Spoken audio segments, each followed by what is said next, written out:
제로미님 왔어요. 알았어. 에스텔님. 제로미님 왔는데 왔어요. 알았어요. 에스텔님.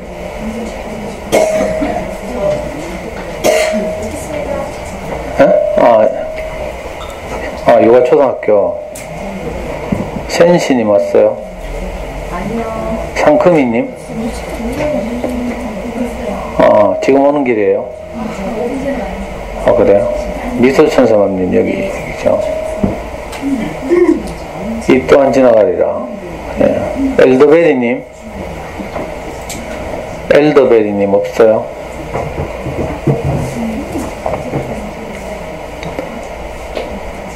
정현수민맘님.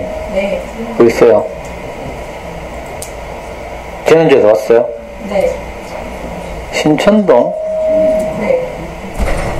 어떻게 알고 왔어요? 아이들 다니는 학원 선생님이 소개시켜주세요. 그 수학 학원. 네. 제가 강의를 들은 적 없네, 그럼, 그죠? 신신초등학교 강의나 뭐. 아니요. 저희 아이들은 동초 다니고요. 어디요? 동초등학교. 동인도 저 감정인데. 언제 가셨는데요? 몰라요, 몇 년 전에. 제가 한 1년 정도 학교 가다가 딴거 배우느라 못 갔거든요. 네, 그 늘 처럼처럼님.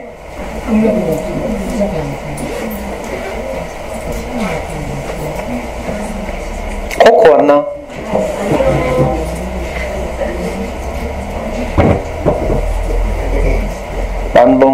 만봉맘님.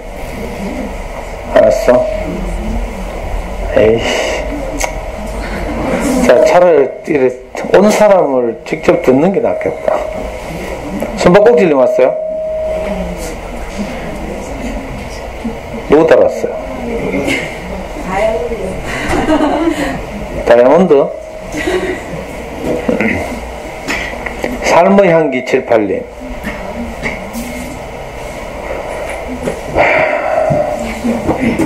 가을바람 불어오니. 어딨어요? 지금 봄인데 어떡하지? 봄나는님 왔어요? 네. 어딨어? 오수맘님. 네. 몇 년 만에 온 거죠? 1년. 라벤더님. 세비장님 왔어요? 오고 있어요. 뭐라고? 오고 있어요. 오고 있다고 누가 말하는데 지금? 세비장님하고 어떤 사이예요? 오뚜기님 저 치일에 아는 동생이고요. 복잡하네. 호기심 손님 왔고, 희79. 이 보통 숫자에 79 붙는 건 뭔데? 79년생이라는 뜻이에요? 어? 네. 맞아요? 촌스러워. 뭐 또 왔어? 79년생이에요? 그럼 79년생? 80년생이 40이잖아. 79년생이 몇 살이지?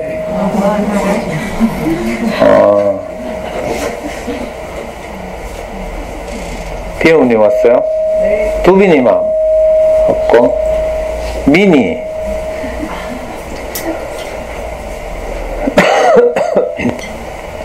서연맘님. 네. 주원님. 이게 누구야? 니맘 내맘 님. 알았지? 세비장님 어딨어? 알았지? 꼬리맘님이 누구예요? 네. 한솔초 1학년? 이 동네 엄마인데? 네. 누가 같이 왔어요? 혼자? 진짜로? 어떻게 알고 왔어요? 에이, 설마. 예전에 여기 엽기 떡볶이 먹다가 이제 드디어 미장원 출신들만 있었는데 드디어 떡볶이 출신들. 간판 보고 떡볶이 먹다고. 동네에서 들어가 봤는데 그럼 강의 들은 적 없고요. 아니요, 지금 세 번째 왔어요. 아니, 한솔초 강의 안 들었고, 한솔초 3학년 아이 있네. 이 유명한 강의를 안 듣다니. 트리니티님. 네. 어딨어요? 얼굴이 낯이 익다. 전에도 강의 들은 적 있어요? 아니, 선생님 상담했었어요. 아, 그래요? 기억이 안 난다. 노년초 1학년인데 뭘 상담을 해? 주로 상담은 뭐 고등학생들이 하는 건데, 자퇴나 뭐 이런 것 때문에.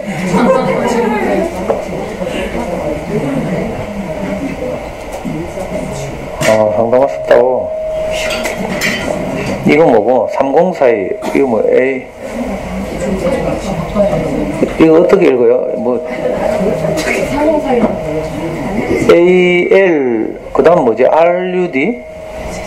네. AL, 알루드? 예.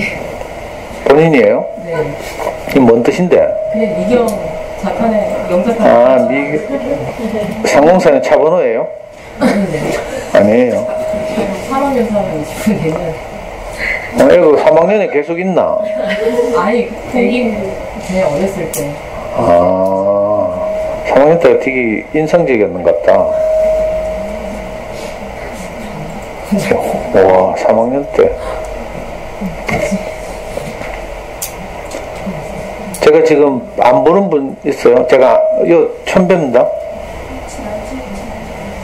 예? 댓글 달았어요? 네. 댓글 이름 뭔데? 닉 뭔데? 닉. 여기 하루라고 있다고? 어디? 없기만 해봐라. 이게 어디 있노요? 지난번에 봤는데요. 뭐라고? 검찰 초라고. 아니, 어떻게 하고 왔어요? 언니 누군데요? 7번. T7. 아니, 그럼 이거 댓글 안 달았죠? 솔직히 말해. 이걸요? 있다고? 하루?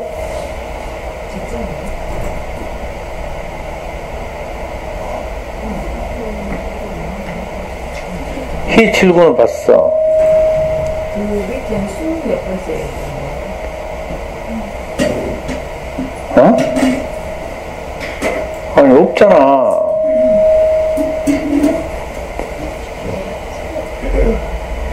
페이지가 또 있어? 페이지 없죠, 또? 내가 있다는 분 말을 뭐 어떻게 이해해야 돼요? 내가 바보가. 없잖아, 맞죠?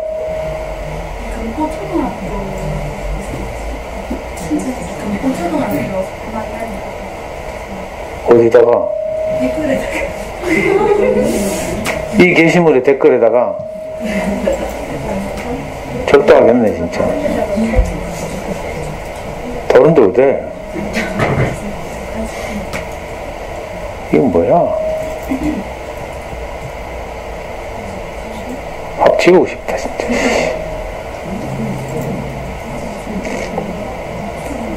아니,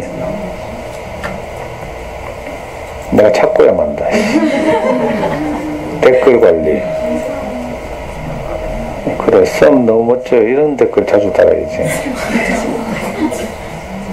대화명이 뭐라 했죠? 하루라고 했지?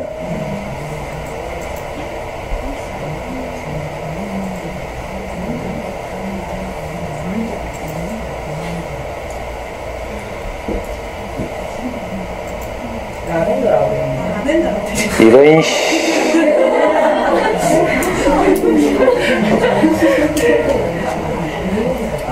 하루는 닉은 딴 사람이 쓰고 있거든요. 그래서 내가 알아. 그걸 찾는 거잖아, 지금. 라벤더라고. 큰일 날 뻔했다, 진짜.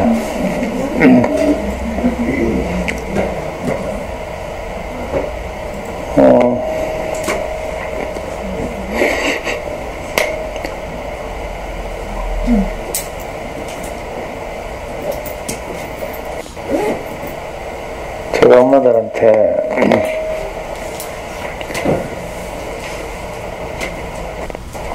배영 이야기 많이 하죠.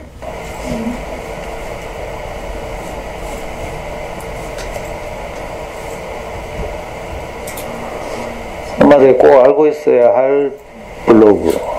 엄마표 영어를 하시는 분들.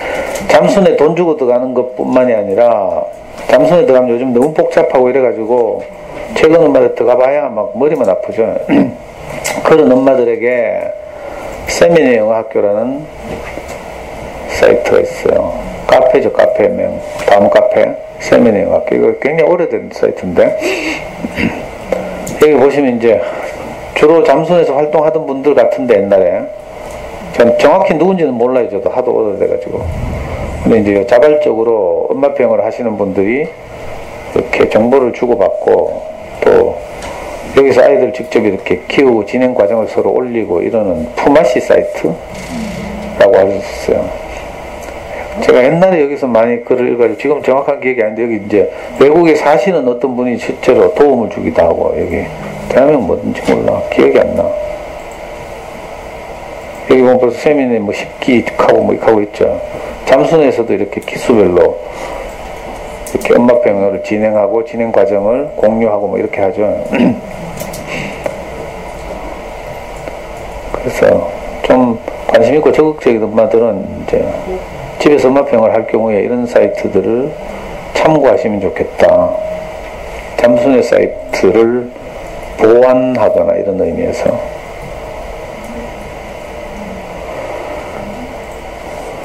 세미네 영어 학교. 그리고 어제 내가 찾은 사이트인데,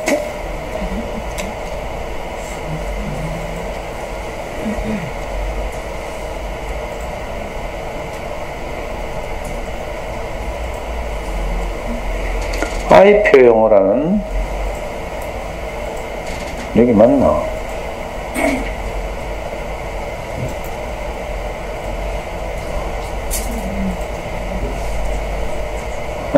이거 아닌데.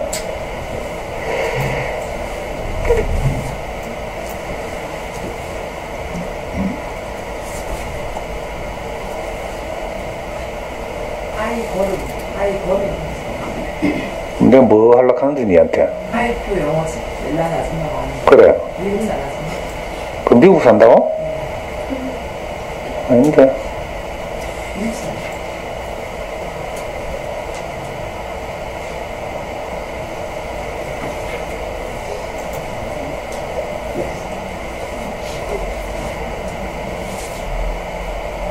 또 안 움직인다. 아이씨. 여기다, 여기. 이 블로그 이름은 스마일 이라는 사이트인데요.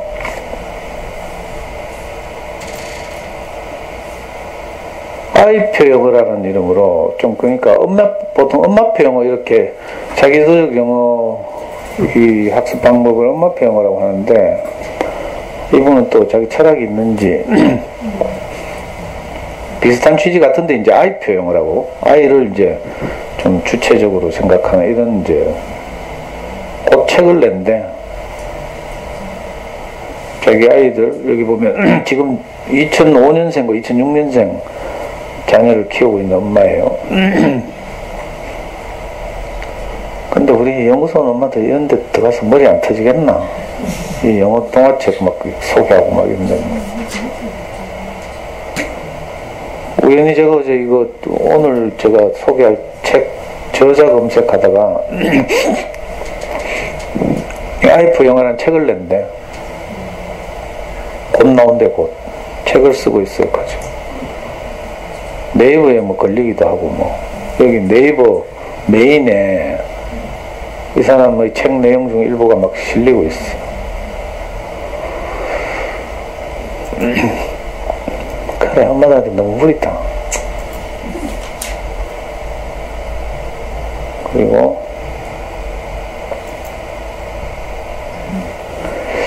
4월달에 제가 아이들하고 그 수업하려고 하는 책들을 이렇게 소개했는데요. 근데 이번 달에도 내가 해보니까 엄마들이 책을 안 사. 미치겠다. 내가 이렇게 추천하잖아요. 사서 아이하고 읽으라니까 안 사.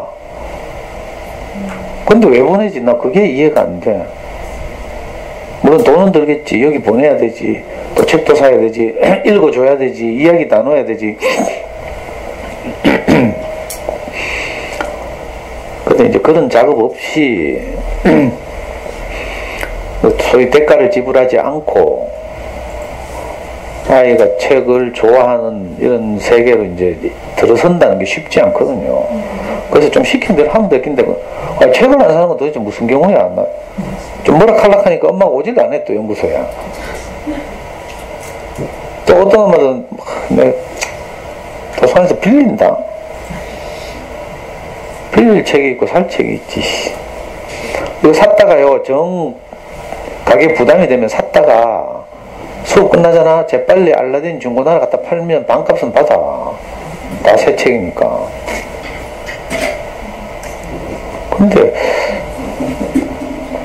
매번 아이들한테 엄마가 어젯밤에 읽어줬나 물어보거든요. 속 천불 난다니까. 맨날 듣기 싫으면 애 안 보내면 되는데 또 보내긴 보내.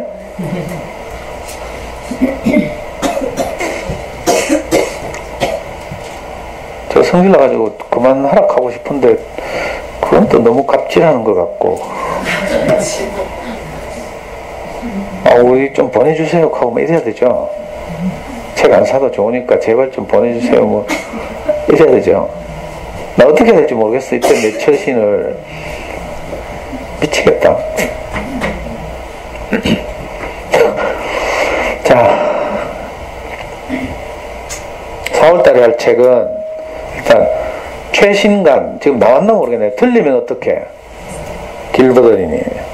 이건요, 그 유명한 지원이와 병관이 시리즈의 그림을 그린, 지원이와 병관이 아빠 말고 그림을 그린 그 누구지? 김영진 작가가 이제 고대영 선생하고 계속 그림을 그리면서 호흡을 맞추다가 자기도 아이를 키우고 하니까 이제 좀 노하우가 생겼나 봐. 그래서 자기 독자적인 이제 글도 쓰고 그림은 그릴 줄 아니까 글도 쓰고 해서 벌써 시리즈가 나오고 있죠. 그 김영진 작가의 시리즈 중에 최신간이에요. 틀리면 어떡해.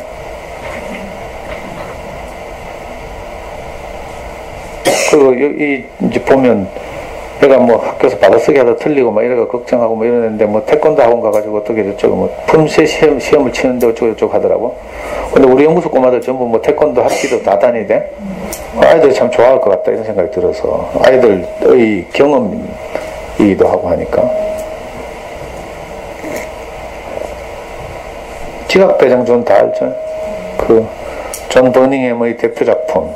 우리나라에서 그 설문조사를 해보니까 엄마들 대상으로 존 버닝햄 작품 중에서 가장 대표작으로 추천할 만한 책 한 권만 골라라고 하니까 우리나라 사람들은 지각대장전을 1위로 꼽았어요.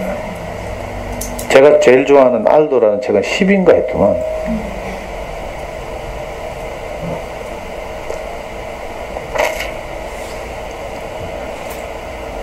그리고 용돈 주세요. 이건 그 지원이와 병관이 시리즈예요.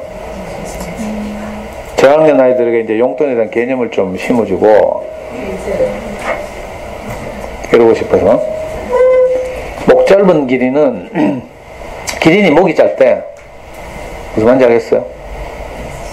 아이들이 가진 고유의 부족한 점, 연약한 점들이 생각을 바꾸면 어떤 결과를 가져올 수 있는지 이런 걸 좀 이야기하고 싶어서 이 목 짧은 기린이라는 외국 책을 선정했어요.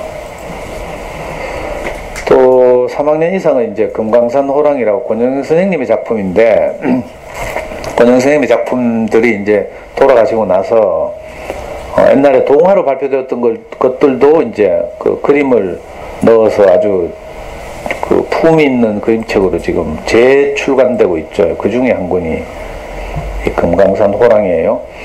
그 강아지똥을 권영쌤의 그 그림책 강아지똥의 그림을 그린 누구지? 정순각 선생님이 그림을 그렸어요. 권영쌤 살아계실 때 이제 호흡을 같이 맞춘 그런 분이죠. 좀 두꺼운 책인데 그림책이긴 하지만. 그리고 또 제 의도 중에 하나는 우리 연구소가 해마다 봄과 가을에 어린이를 위한 인문학 기행이라는 이름으로 소풍을 가잖아요. 4년 전인가 제가 안동에 권정생 동화나라 우리 가을에 갔었어요. 근데 이제 4년이 지났고 연구소 아이들도 이제 많이 이제 바뀌고 이래가지고 다시 한번 가려고, 올해는 봄에 가려고, 5월달에 5월 셋째 주 토요일이나 넷째 주 토요일에 봄 인문학 기행을 가려고 하는데, 권정생 생가도 있고 권정생 기념관을 꾸미는 권정생 동화나라를 가려고 해요. 안동 여기서 1시간 거리라서 가깝죠. 그래서 가기 전에 4월과 5월에 권정쌤의 책들을 가지고 아이들과 이제 이야기도 나누고 좀 관심도 불러일으키고 싶다, 이런 생각이 들어서 금강산 호랑이를 선택했어요. 그리고 고학년 아이들 또 책 중에 노란 리본이라는 책은 어떤 고등학교 2학년 아이가 세월호 사건을 우리가 어떻게 하면 잊지 않고 기억할까 하는 이제 그런 무슨 어떤 행사를 했는데, 거기서 고등학교 2학년짜리 어떤 아이가 시를 썼어요. 그 시의 제목이 노란 리본이죠. 그 워낙 유명해서 이제 그림책으로 발간됐거든요. 벌써 노란 리본 하면 떠오르죠. 4월 16일인가가 세월호 4주기인가? 5주기인가? 그렇대요. 그래서 4월달이 되니까, 예, 뭐 세월호 관련 그림책들이 많이 있지만, 그 중에서 이제 노란 리본이라는 그림책을 가지고 아이들과 함께 나누고, 또 생명의 소중함, 또 엄마들한테도 사실은 우리 아이들이 얼마나 소중한지, 이런 걸 다시 한번 이제 환기시키고 싶어서 선택했어요. 나의 둔촌 아파트라는 그림책은 서울 어디더라, 광진구인가? 제가 어릴 때 둔촌동에 친척집에 초등학교 때 친척 외삼촌 집에 얹혀서 살았다 했잖아요. 제가 살았던 곳이 둔촌동인데, 제가 살 때는 아파트가 없었는데 그 후로 이제 거기 낡은 아파트가 들어서서 작가가 거기서 오랫동안 살았나 봐요. 요즘 이제 옛날 작가들은 뭐 전부 어릴 때 고향 이야기하고 이러면 전부 시골이고 막 이렇잖아요. 근데 요즘 아이들한테는 이 개념이 없잖아. 근데 마침 이제 그 낡은 주공 아파트가 고향인 작가가 낡은 아파트를 중심으로 해서 이제 자기 어린 시절 이야기 뭐 이런 걸 이제 아주 아름답게 그려내가지고, 요즘 아이들한테는 아파트에서 늘 생활하는 게 대부분이니까, 특히 이 동네 아이들 그렇죠?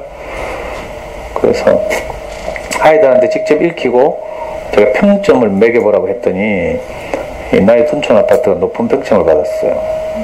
왜 그런지 몰라. 이해가 짧아서 그런지. 우리 연구소에서 늘 이제 우리 모기님을 중심으로 왜 엄마들이 책도 읽어주고 막 하잖아요. 저도 이제 가끔씩 이제 아이들에게 책 없이 책버 수업을 할 때는 여기 있는 책들 중에서 골라서 5권이면 5권 이렇게 읽게 하고, 그 소감을 길게 애들 말하면 부담스러워하니까 평점으로 별표를 매기게 하거든요. 그러면 5점부터 1점까지.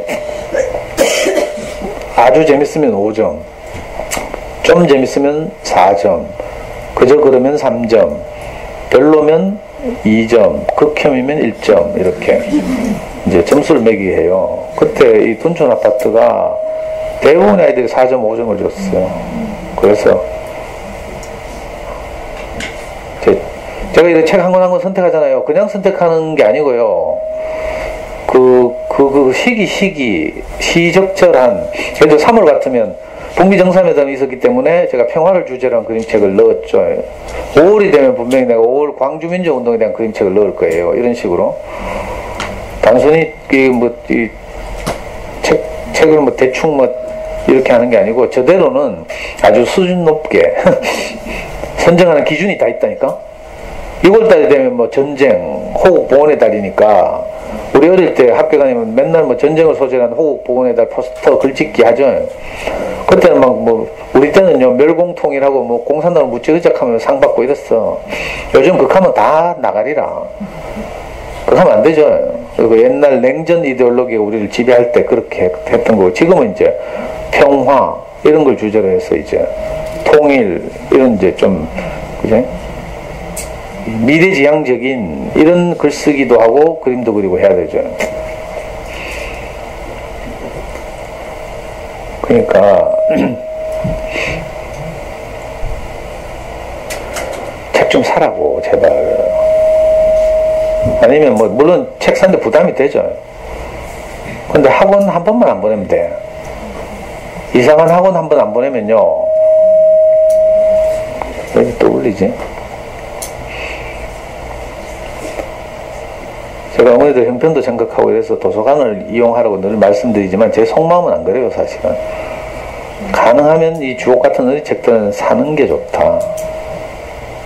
그래서 아이들이 늘 가까이 두고 접할 수 있도록 이렇게 책을 좋아하는 집안 분위기, 문화 이런 걸 만들어야 하죠. 그리고 또 가난한 엄마들 연속극 저녁에 안 보는 게 좋고 텔레비를 끊는 게 좋아요. 연속극 보면서 애 책 좋아하길 바라면 안 돼. 그건 도둑놈 심보라. 우물에서 숭늉 찾는 거라니까. 엄마도 책 좀 읽고 뭐 분위기가 이래야지. 가족들이 모여서 보드게임도 하고 뭐 저녁에 이래야 되는데 뭐 내 스카이캐슬 보는 건 봐줄게.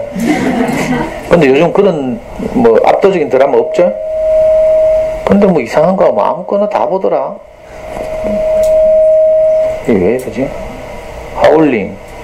이쪽으로 가니까 하울링이다. 이거 녹음기 때문에 그런 거 아니야?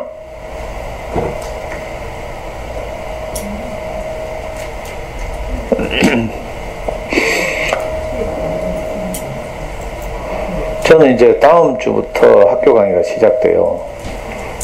3월 27일 첫 강의가 저 수성구에 있는 대청초등학교인가? 그럼 이번 주말 되면 이제 PPT를 하나 만들어야 되는데, 그래요. 그리고 제가 배틀그라운드에서 드디어 선물을 받았어요. 여기 있네요.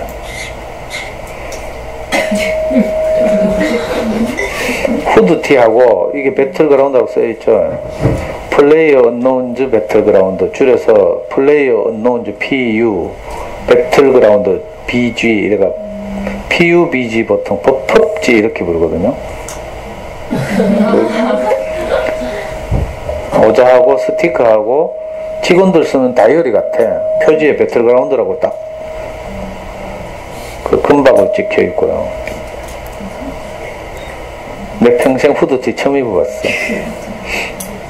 근데 모기님이 이걸 못 보겠다고 막 지랄을 하고 막. 내가 어제 이래가 출근했거든요. 못 보겠어 진짜. 하도 캐가지고 내가. 그래가지고 우리 꼬마들한테는 스티커 하나씩 골라가게 했어요. 이게 그 헬멧이라고 하는데 3레벨 헬멧, 삼뚝이라고 불러요. 이 헬멧도 레벨이 있거든. 1레벨은 센 총 한 방 맞으면 바로 죽어. 근데 3레벨은 센 총 한 방 맞으면 바로 안 죽어. 그래서 이게 얼마나 귀한 헬멧인지 몰라요.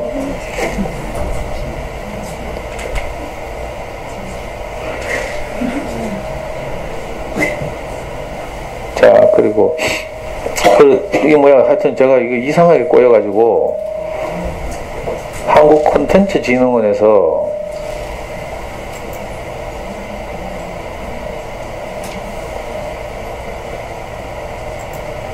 한국콘텐츠진흥원이라고 그 뭐지, 정부 이거 뭐라 했지, 무슨 문화관광부, 문화체육관광부 산하기관, 공공기관, 준공공기관인데 한국콘텐츠진흥원, 여기서 게임문화 포럼을 개최하는데 연사로 참여하라고. 팔자에 없는 게임. 그래가지고 내가 연사할 주제는 안 된다고 하니까 패널로 참여하라 해가지고요. 패널로 4월 6일 날 올라가요. 교수들이 이제 막 뭐 이렇게 연구 결과를 발표하고 게임과 관련해서 또 게임 문화, 게임 중독 이런 것과 관련해서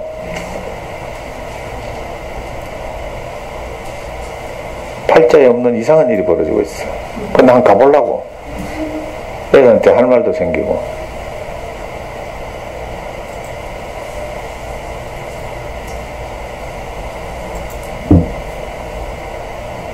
이게 방금 본 건가?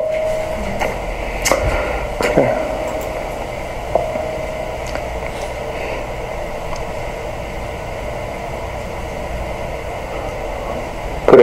그리고 아프리카 TV 보면 별풍선 하는 거 알아요?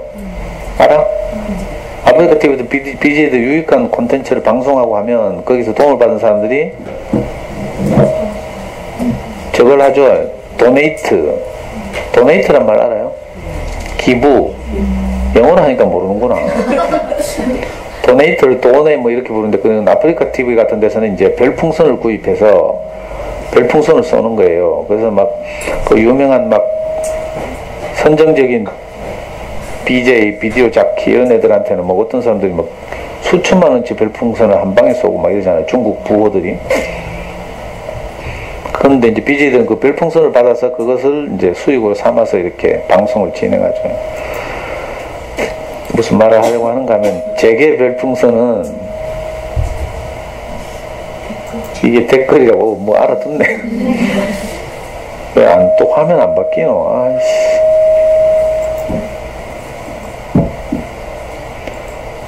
여기 보면 댓글 막 달려있죠.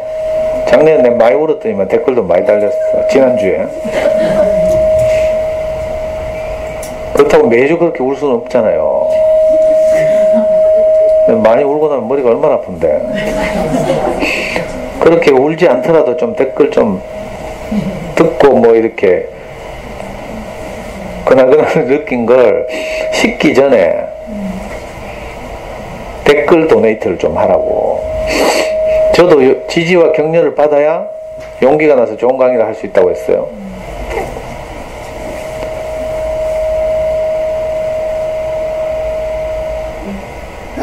고개를 이쪽으로 돌리니까 하울링이 안.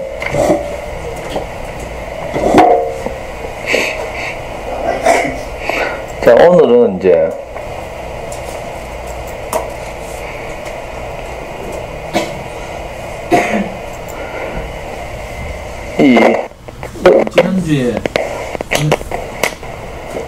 지난주에 존 버닝햄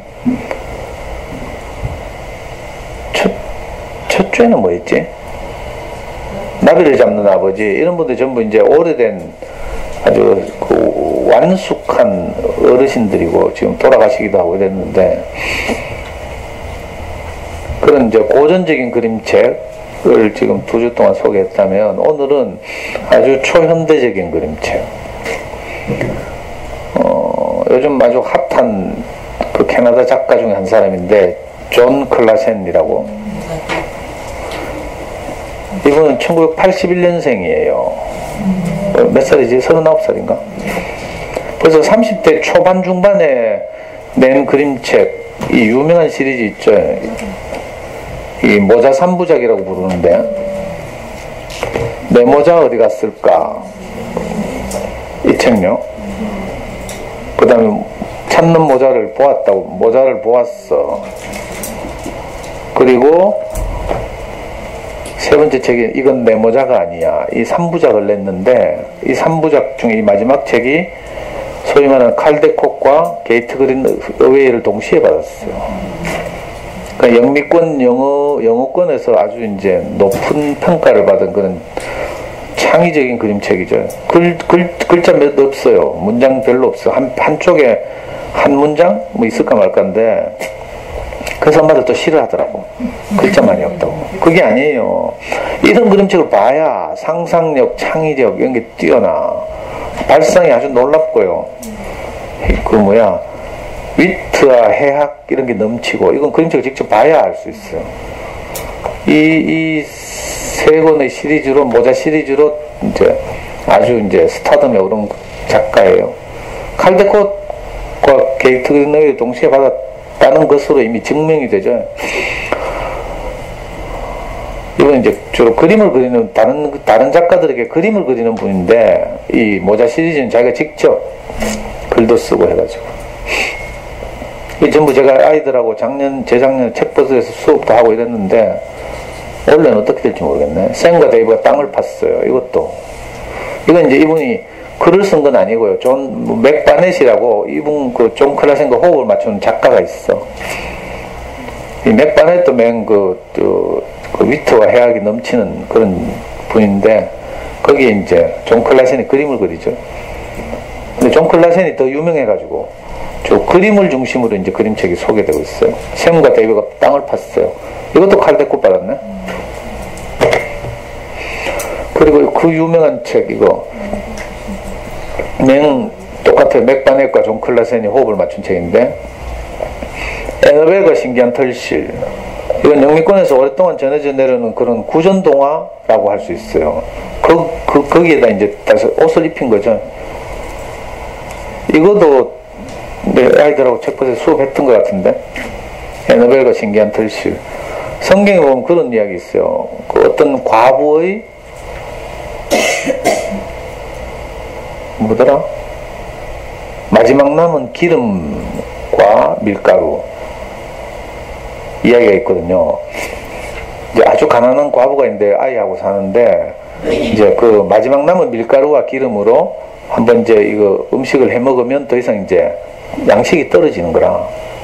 그 집에 어떤 선지자가 찾아왔어요. 그랬더니 뭐 이 과부가 자기들 굶어 죽는 거 걱정 안 하고 이제 하나님 일을 대신하는 선지자라고 그 마지막 남은 밀가루와 기름으로 대접을 했던 음식을 만들어서 그랬더니 이 과부의 밀가루와 기름이 떨어지지 않고 계속 뭐 어떻게 나왔다는 그런 이상한 이야기가 성경에 있는데 꼭 이거하고 비슷하죠. 이 신기한 털실도 그런 이야기예요. 그리고 오늘 이제 제가 같이 나누려고 하는 건 그날 어둠이 찾아왔어. 영어 제목은 The Dark, 그냥 어둠이에요. 어둠. 자, 어둠을 어떻게 바라볼까 이런 문제죠. 몇 년 전에도 제가 한번 다룬 그림책인데 한번 엄마들하고 한번 읽어보겠습니다.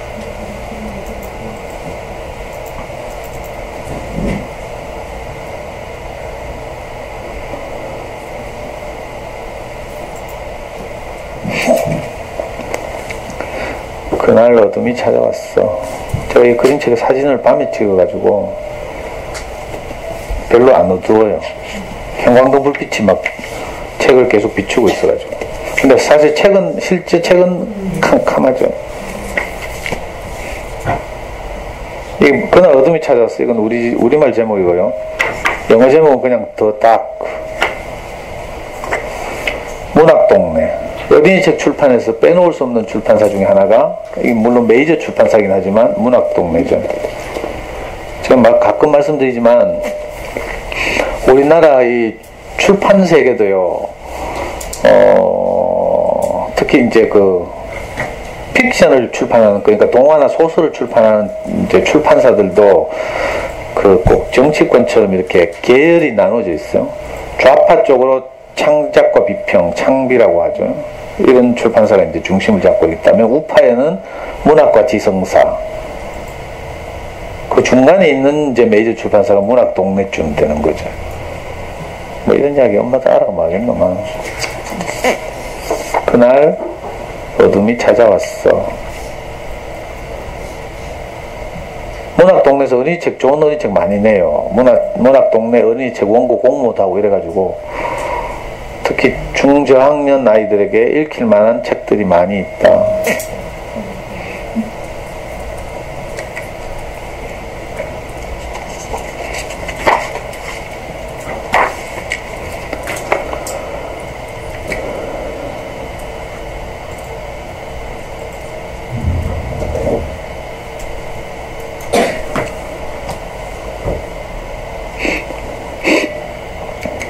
라젤로는 어둠이 무서웠어.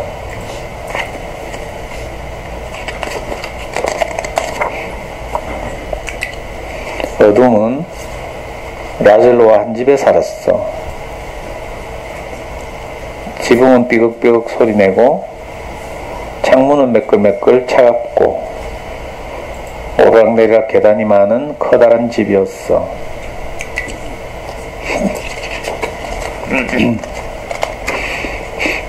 어둠은 옷장에 숨어 있기도 했어. 샤워 커튼 뒤에 앉아 있기도 했지.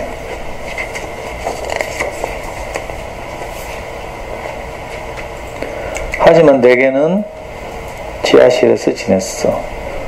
덜컹덜컹 세탁소 소리를 피해 오래되고 축축한 상자와 아무도 열지 않는 서랍장에 몸을 딱 붙인 채 하루 종일 말이야. 물론 밤이 되면 어둠은 밖으로 나왔어. 라젤로네 집 창문과 문을 향해 쭉쭉 몸을 뻗었지. 아침이 되면 어둠은 다시 지하실로 돌아갔어. 라젤로는 아침마다 살짝 지하실을 들여다보았지. 안녕 어둠아, 인사를 하고 싶었어. 내가 먼저 어둠을 찾아간다면 어둠이 내 방에 안 올지도 몰라. 라젤로는 생각했거든. 그런데 어느 날 어둠이 찾아왔어. 라젤로, 어둠 속에서 어둠이 불렀어.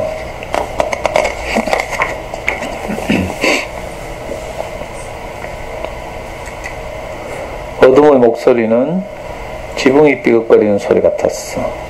창문처럼 매끄럽고 차가웠어. 어둠은 라젤로 바로 곁에 있는데도 목소리는 나득히 멀리서 들리는 것 같았어. 왜? 라젤로가 물었어. 보여줄 게 있어서 어둠이 말했어. 뭔데 여기서? 아니. 그럼 여기서? 아니. 아래층. 아래층? 응.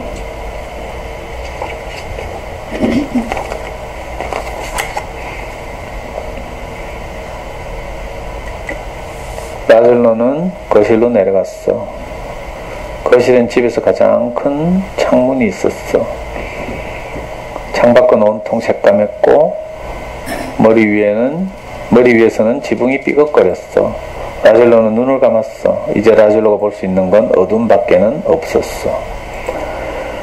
아니 거기 말고 어둠이 다시 말했어. 이 아래.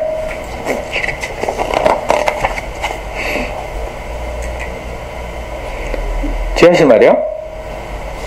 라젤로는 이제껏 밤에 어두운 지하실에 가는 건 생각도 못했지. 가까이 와. 어둠이 말했어.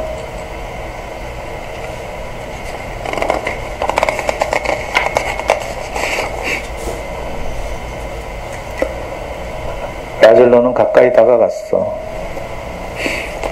더 가까이. 어둠이 말했어.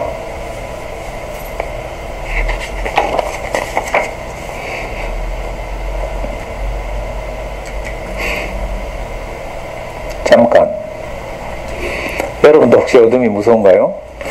하지만 어둠은 여러분을 겁내지 않아요. 어둠은 항상 여러분 곁에 있어요. 구석구석 숨어 있기도 하고 문 뒤에서 기다리기도 해요. 밤 하늘을 올려다본 적 있나요? 여러분들이 별을 쳐다볼 때 어둠은 여러분을 내려다본답니다. 지붕이 없다면 비가 침대 위로 곧장 쏟아질 거예요. 창문이 없다면 밖을 내다볼 수 없을 거예요. 계단이 없다면 지하실로 내려갈 수 없을 거예요. 옷장이 없다면 옷을 어디에 둘까요? 샤워 커튼이 없다면 여기저기 튀는 물은 어떻게 할까요? 그럼 어둠이 없다면요?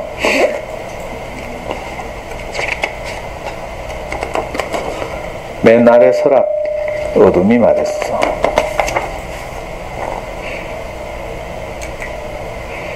응? 맨 아래 서랍. 맨 아래 서랍을 열어봐. 라젤로가 어둠에게 말했어. 고마워. 라젤로는 다시 침대로 돌아갔어. 이제 라젤로의 방에 어둠은 없었어. 자려고 눈을 감을 때만 어둠이 보였지. 다음날 아침 라젤로는 어둠을 찾아갔어. 안녕 어둠아. 라젤로가 인사했어. 어둠은 대답하지 않았어. 하지만 맨 아래 서랍은 아직 열려 있었지. 그 모습이 꼭 웃는 입처럼 보였어.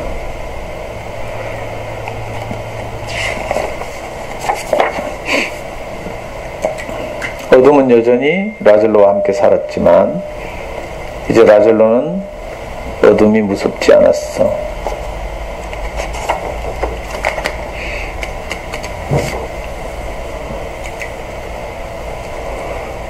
몇 년 전에 제가 읽을 때하고 또 느낌이 다르네.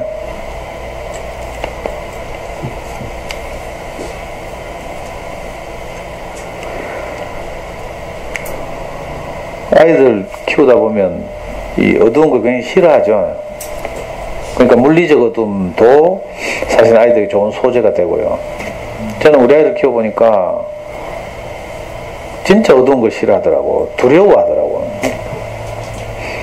그게 너무 안타깝고 미안하고 이랬죠. 그래서 저는 우리가 왜 저렇게 어두움을 두려워할까 이렇게 자꾸 이제 어린 시절에 아이에게 어떤 영향이 있어서 그런 거 아닌가 이런 생각이 들어서 너무 미안하기도 하고요. 외국에서는 이제 보통 아이들을 혼낼 때 이 어둠 속에 가둔다고 해요. 영미권에서는. 영미권 가봤나? 가보면 집이 꼭 이렇게 생겼죠. 그림책에 나오는 것처럼 2층으로 생기고 지하실도 있고 또는 지하실 또는 차고 같은 게 이제 제일 밑에 있고 막 계단 삐걱거리고 이런 집들이 많거든요. 우리나라 이 주택 문화하고 좀 다르니까. 그 외국에서는 체벌을 할 때 아이들 우리처럼 뭐 우리는 막 성질나면 막 발로 차고 손바닥 때리고 막 외국에서는 그렇게 안 하고 딱 목욕탕 같은데 창고 같은 데 딱 가둔대. 그러니까 어릴 때 아이들은 그 갇힌 것에 대한 두려움 이런 게 있대요. 그래서 외국에서 나오는 그림책들 보면 대부분 뭐 이렇게 이상향이나 이런 걸 묘사할 때 보면 그 칠흑 같은 어둠이나 뭐 이렇게 동굴이 끝나고 나오는 환한 빛 이런 거 있죠. 비밀의 화원 뭐 이런 거 보면 대부분 그런 식이에요. 그 문화와 관련이 있죠. 제가 우리 스승한테 들은 이야기인데 인도에서는요. 인도에서 낙원, 인도 사람들이 힌두교가 그리는 그 내세 이런 건 어떤 건가 하면 우유가 강물처럼 흐르고 보리수 나무가 막 아름드리 그늘을 들이우고 있는 이런 곳을 상상하는데 왜냐하면 덥고 이러니까 나무 그늘이 우거지고 또 소가 신성되고 이래가지고 우유를 못 마신다 했나? 그래서 우유가 강물처럼 흘러서 마음껏 우유를 마실 수 있고 막 이런 것을 상상한대요. 우리나라 사람들이 생각하는 그 이상향은 금강산 생각하죠. 금강산 막 계곡물이 흐르고 있고 막 산신령이 살 것 같은 하얀 한복 도포를 입고 수염이 긴 막 이런 분들이 있고 막 이런 걸 상상하죠. 이게 전부 어릴 때의 영향이래요. 천국을 상상할 때도 그래서 이렇게 다 다르대. 어떤 사람들은 천국 하면 막 시어머니가 없는 곳 괜찮고 막 아니 기독교인들 다 불러놓고 천국에 대해서 물어보면 다 다르다니까 생각이. 우리 아이의 경우는 이제 어둠을 정말 싫어요. 요즘도 그래요. 그래서 불을 다 켜놔. 지 혼자 있으면 화장실 불, 거실 불, 신발장 불 뭐 다 켜놓는다니까. 따라다니면서 꺼도 안 돼. 그래서 저는 어릴 때 그때 우리 와이프가 이제 애를 버리고 이제 갔을 때 저하고 애하고 이제 골방에 갇혀가지고 막 그 진짜 칠흑 같은 어둠 이제 상황도 그렇고 또 환경도 그렇고 그때 이제 엄마가 언제 돌아오나 이걸 늘 와이프가 언제 돌아오나 하고 기다리고 있을 때 아무리 기다려도 안 오는 거예요. 이 상황을 너무 이제 안타깝게 생각한 우리 주변 사람들이 근데 제가 이제 지금 제 인생의 스승을 만나게 됐는데 우리 스승을 만나기 직전에 우리 형의 친구가 저한테 연락이 왔어요. 우리 형과 이제 의대를 같이 다닌 친구가 우리 형을 지금 이제 우리 목사님께 소개한 형인데 그러니까 우리 집의 그 구원자라고 할 수 있죠. 이 형이 이제 소식을 듣고 그 자기 친한 친구의 동생이기도 하고 이러니까 자기도 좀 돕고 싶었나 봐. 그때 이 형이 이제 큰 삼각 노타리인데서 큰 병원을 운영하고 있을 텐데 이제 우리 아이 엄마가 이제 아이하고 저를 버리고 갔다는 소식을 들었어. 근데 이 형이 생각할 때 그 아이 엄마가 저를 버리고 간 핵심적인 이유가 제가 돈을 못 벌어서 그렇다고 생각했나 봐. 그래서 저한테 직업을 하나 줘야 되겠다 이렇게 생각했나 봐요. 그래서 나한테 연락이 왔더라고.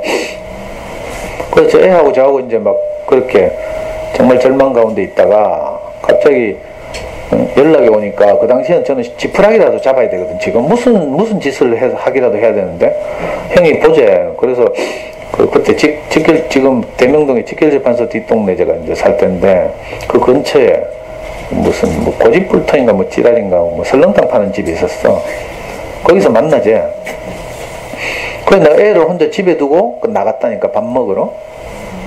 고집불통 그 설렁탕 시켜놓고 그 형이 뭐 이런저런 이야기를 하면서 내일 돕고 싶어하는 마음을 이야기해요. 그때 그 형이 저한테 제안한 게 뭔가 하면 자기 병원에 와서 저는 뭐 아무런 이거 없잖아요. 입만 살았지 뭐 기능이 없어. 자기 병원에 와서 이제 그때 그 병원이 양한방 협진병원이야. 한의사도 있고 양의사도 있고 이런. 저보고 그 병원에 들어와서 그 한약 다리는 일을 하래. 한의사 이제 도우면서. 내가 직업이 없어서 만으로 도망간 줄 알고. 그 이야기를 듣는데 정말 허망하대. 나는 무슨 좋은 뾰족한 수라도 있는가 싶어가 정말 지푸라기라도 잡으러 나갔거든요. 근데 자기 병원에 와서 한약다리라는 거라. 내가 그때 비록 그래, 절망적이긴 했지만 그래도 명색이 한때 조국의 민주주의를 위해서 내가 싸우던 사람인데 근데 제가 그렇게 부풀려져 있기도 했고 이래가지고 한약다리라는 이야기를 듣는데 너무 허망해가지고 정말 코가 석자가 돼가지고 다시 집으로 돌아온 기억이 있어요. 그때 그 형을 만나는 2시간 동안 내가 집을 비웠잖아. 애기는 30몇 개월이었어 그 당시에 혼자. 집에 돌아가 보니까 애 혼자 막 울고 있는 거라. 너무 미안하대. 뭐 하여튼 지금은 내가 어떻게 뭐 그 당시에 그 절망감을 다 말로 표현할 수 없어요. 내게 언제 그런 일이 있었냐는 듯이. 근데 하여튼 그때 저는 자꾸 그 죄책감이 드는 것이 그때 애 혼자 둬가지고 애가 그 혼자 있는 것에 대한 공포, 두려움 혹시 이런 게 트라우마가 생기지 않았을까. 그래서 애가 지금 20대가 됐어도 늘 집안에 오면 불을 켜놓고 이렇게 사는 걸 보면 내가 너무 미안하고 막 이렇거든요. 어둠이 이제 아이들이 그런 거죠. 또 저처럼 이런 절망적인 일을 겪지 않았다 하더라도 보통 아이들 다 어둠 싫어하고 이렇거든요. 무서워하고. 그래서 뭐 옛날 두려움에 관한 이야기하면 항상 뭐 공동묘지 이야기, 캄캄한 밤에 공동묘지에 뭐 하고 이런 이야기들 많이 떠돌고 하죠. 뿐만 아니라 또 여러분들에게는 아이들은 이제 물리적 어둠을 두려워하지만 여러분들은 어둠과 같은 사건, 어두운 환경, 어두운 조건 이런 게 생기면 너무 싫죠. 항상 빛 가운데만 걸었으면 좋겠고 막 축복할 때 그렇게 하잖아요. 뭐 꽃길만 가락해 쌓고 막. 근데 이제 이 책의 작가는 전혀 다르게 이야기하고 있어요. 우리에게 어둠은 우리가 항상 함께 있는 것이다. 일상이다 이거죠. 자, 여기 보면 갑자기 난 이 그림책에 이거 그림이 진전되다 갑자기 이 나레이션이 있잖아요. 아까 뭐였지?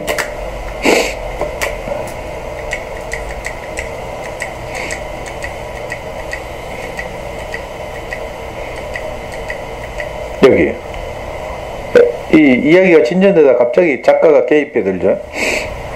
잠깐 여러분도 혹시 어둠이 무서운가요?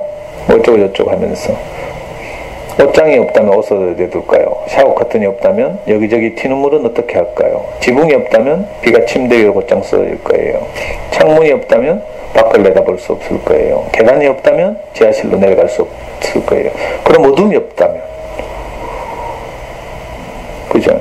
어둠이 없으면 빛도 없어요. 안 그래요? 그러니까 어둠은 항상 우리 일상과 친숙한 친구 같은 것이죠. 근데 우리는 이상하게 뭐에 속아가지고 어둠을 싫어해요. 어려운 일들은 힘든 일, 어두운 일들은 오지 않았으면 좋겠고 막 이렇게 생각이 되죠. 근데 역설적이게도 어둠이 없으면 빛이 없대. 그 나무가 성장하는 과정을 저도 뭐 이거 제가 지어낸 말 아니고 저도 다 우리 스승으로부터 배운 거라. 제가 여러분들한테 하는 말은요 전부 내게서 나온 말 하나도 없어요. 다 배운 거라. 그 나무가 성장하는 과정을 보면 햇빛을 많이 쬐일 때와 햇빛을 적게 받을 때가 있죠. 계절에 따라서. 그래서 햇빛이 많은 계절을 지날 때는 나무가 무럭무럭 자라. 그죠? 햇빛이 없는 겨울을 지날 때는 나무가 아주 잘 못 자라죠? 그 결과가 어디에 나타나요? 나이테를 통해서 나타나죠. 그래서 나이테의 이 폭넓고 하얀 부분은 넓고, 그죠?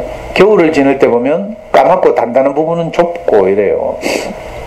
근데 신기하게도 건축을 하려고 하면, 집을 지으려고 하면 이 목재를 건축 재료로 많이 사용했잖아요. 어떤 목재를 좋아해요? 내구성 있고 단단한 나무는 시베리아에서 자란 나무래요. 추운 겨울을 잘 견뎌낸 나무. 그 나이테가 검은 부분이 훨씬 많은 거라. 그래서 단단하고 내구성이 있대요. 반대로 따뜻한 지방에서 자란 나무도 있죠. 말레이시아 뭐 이쪽에서 자란 나무들은 속이 허해. 무슨 말인지 알겠어요? 속이 허연 나무들 어때요? 내구성이 굉장히 약해요. 군대에서 바타 때릴 때 보면요, 허연 나무도 있잖아요. 나왕 이런 거는요, 한 대 때리면 부러진다니까. 얼마나 기쁜 줄 알아요? 바타가 부러지니까 공포인데, 군대에서는요, 서열대로 쫙 집합시켜놓고 제일 위에 병장이 쫄따구들을 쫙 때린다니까. 병장이 상병부터 쫙 때려요. 그 다음에 상병이 또 밑으로 쫙 때려. 그러니까 저 밑에서 저 엎드려 뻗쳐하고 있는 애들은요, 맞기도 전부터 오줌 싼다니까. 그 두려움 때문에. 근데 바닥 부러져봐. 얼마나 기쁜 줄 알아요? 그러니까 시베리아 목재가 건축에 가장, 그래? 가치 있는 그런 단단한 나무라는 거라. 어쩌면요, 인생도 이와 같아요. 아무 일도 없으면 좋겠죠. 그럼 어떻게 돼? 온실 속의 화초처럼 내구성이 전혀 없는 사람이 된다니까. 근데 이런저런 어려움을 다 견디고, 그리고 또 어려움을 피할 수도 없으니까, 사실은. 제가 늘 말씀드리지만 여러분들 생활 쓰레기를 피할 수 있어요? 집에서 먹고 살려고 하면 생활 쓰레기 계속 생산이 되잖아. 근데 생활 쓰레기를 두려워하면 살림을 못 하는 거지 뭐. 안 그래요? 저는 아침마다 스트레스 받는데 그 욕조에 물 내려가는 데 있잖아요.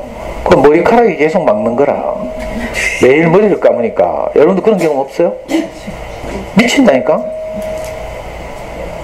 그래가지고 헌치 써가지고 맨날 그 욕조를 막고 물 내려가는 구멍을 막고 있는 머리카락을, 그죠? 이렇게 모아내고 또 머리를 감고 이러잖아요. 그럼 우리 일상을 살면 항상 이런 일이 생기는 거라. 귀찮고 부정적인 일. 안 일어났으면 좋을 일들이 자꾸 생겨요. 생활 쓰레기도 늘 생기고. 근데 생활 쓰레기를 배출하고 우리가 또 이 일상을 살아가잖아요. 이런 것처럼. 그러니까 꽃길만 걷길 기대하면 안 돼. 온실 속의 화초처럼.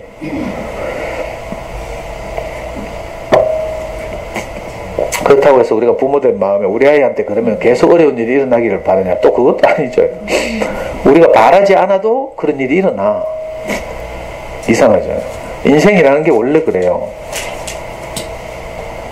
저도 아이를 키우는 과정에서 많은 일들이 일어났거든.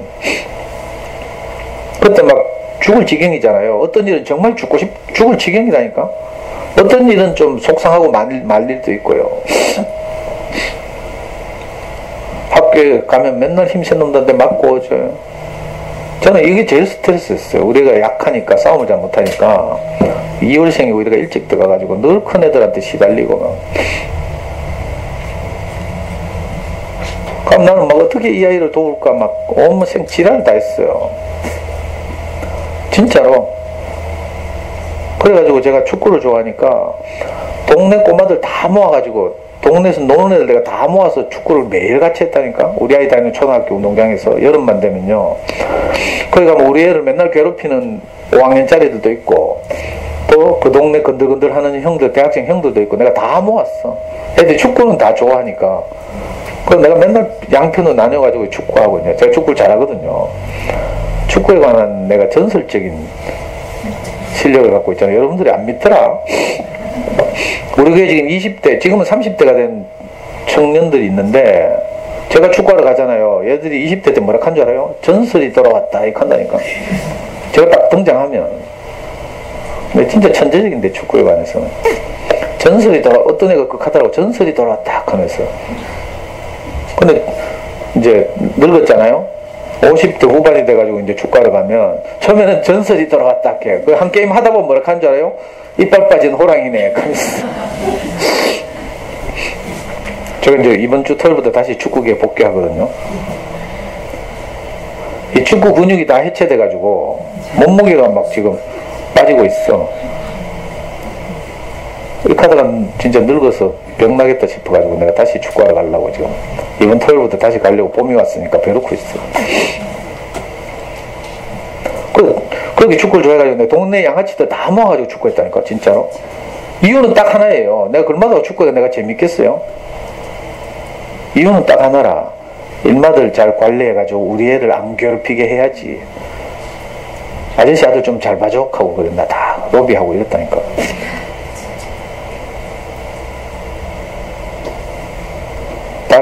다른 아이들 아빠들하고 좀 다르죠. 다른 아이들 아빠들 이제 직장생활 하고 막 바쁘고 막 술 마시고 뭐 또 영업해야 되고 이러니까 이럴 수 없죠. 저는 이제 좀 독특한 경우라서.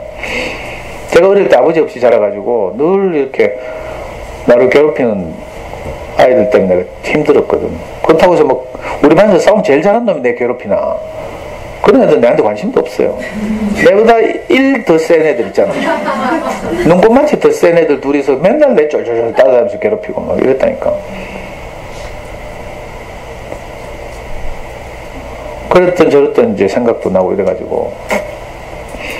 저도 아빠로서 최선을 다했죠. 정말 최선을 다했어요. 내가 아는 범위에서. 그래도 내 아이에게 오는 이런저런 어려움들을 내가 막을 수 없더라고. 어둠이 찾아오는 걸 어떻게 할 수 없더라고요. 근데 우리는 이제 이런 상황에 대한 나를 살리는 또 아이도 살게 하는 말씀이 없으니까 어떻게 해요? 어떻게 하든지 어둠이 안 왔으면 좋겠다. 꽃길만 걸었으면 좋겠다. 자꾸 이렇게 생각하죠. 이건 뭐라고요? 이룰 수 없는 일을 기대하는 거죠. 그러니까 불가능을 기대하니까 맨날 괴롭고 힘들고 막 피똥 싸는 거라. 우리는 이상하게 이렇게 꿈도 야무지지 정말 있을 수 없는 일을 기대한다니까. 예를 들면 가족이 오손도손 사는 거. 이건 있을 수 없는 일이에요. 미안해요. 살아봤잖아. 됩니까 이거? 가족이 오손도손 사는 이건 보통 어려운 일이 아니에요. 근데 막 우리는 오손도손 뭐 무사하게 아무 일 없이 살기를 바래. 근데 살아보면 늘 일이 터지죠. 직계 가족만 있나? 남편하고 자식만 있으면 그래도 오손도손이 어떻게 하면 조금 가능할지도 몰라. 근데 시댁 있고 친정 있고 있잖아요. 또 시댁 친정은 어른들이 자꾸 늙어간다? 그리고 꼭 뭐 애미기는 시동생이나 친정동생 하나씩 꼭 집 구석마다 있고 막. 우리 집에서는 저는 내 동생이 그 시동생이거든. 참 이상해. 인생이라는 게 참 이상하다니까. 그래서 자꾸 이런 일이 일어나고요. 어둠이 찾아오고 하죠. 그래서 어둠이 없기를, 꽃길만 걷기를 바라지 말고 생각을 바꿔야 되죠. 어둠에 적응하기. 아, 인생은 그런 것이다. 어둠이 오히려 빛을 만나게 하는 결정적 계기가 되기도 합니다. 저는 정말 제 인생이 절망적이었거든요. 아까 말씀드린 것처럼 저는 어릴 때부터 많은 절망을 겪었지만 아버지가 없었던 것, 중고등학교를 가지 못한 것, 가난했던 것, 실현당한 것, 많은 어려움들이 있었어요. 그렇지만 그 모든 어려움을 덮고도 남는 가장 큰 어려움은 내가 34살 때 우리 아이 30 몇 개월 때 마누라가 내하고 아이를 버리고 가버린 거예요. 그때는 진짜로 제가 감당할 수 없는 어려움이었어. 내가 나도 제법 똑똑하고 이런데 어찌할 수 없더라고. 그 절망적 어둠, 그게 없었더라면 오늘 제가 없거든요.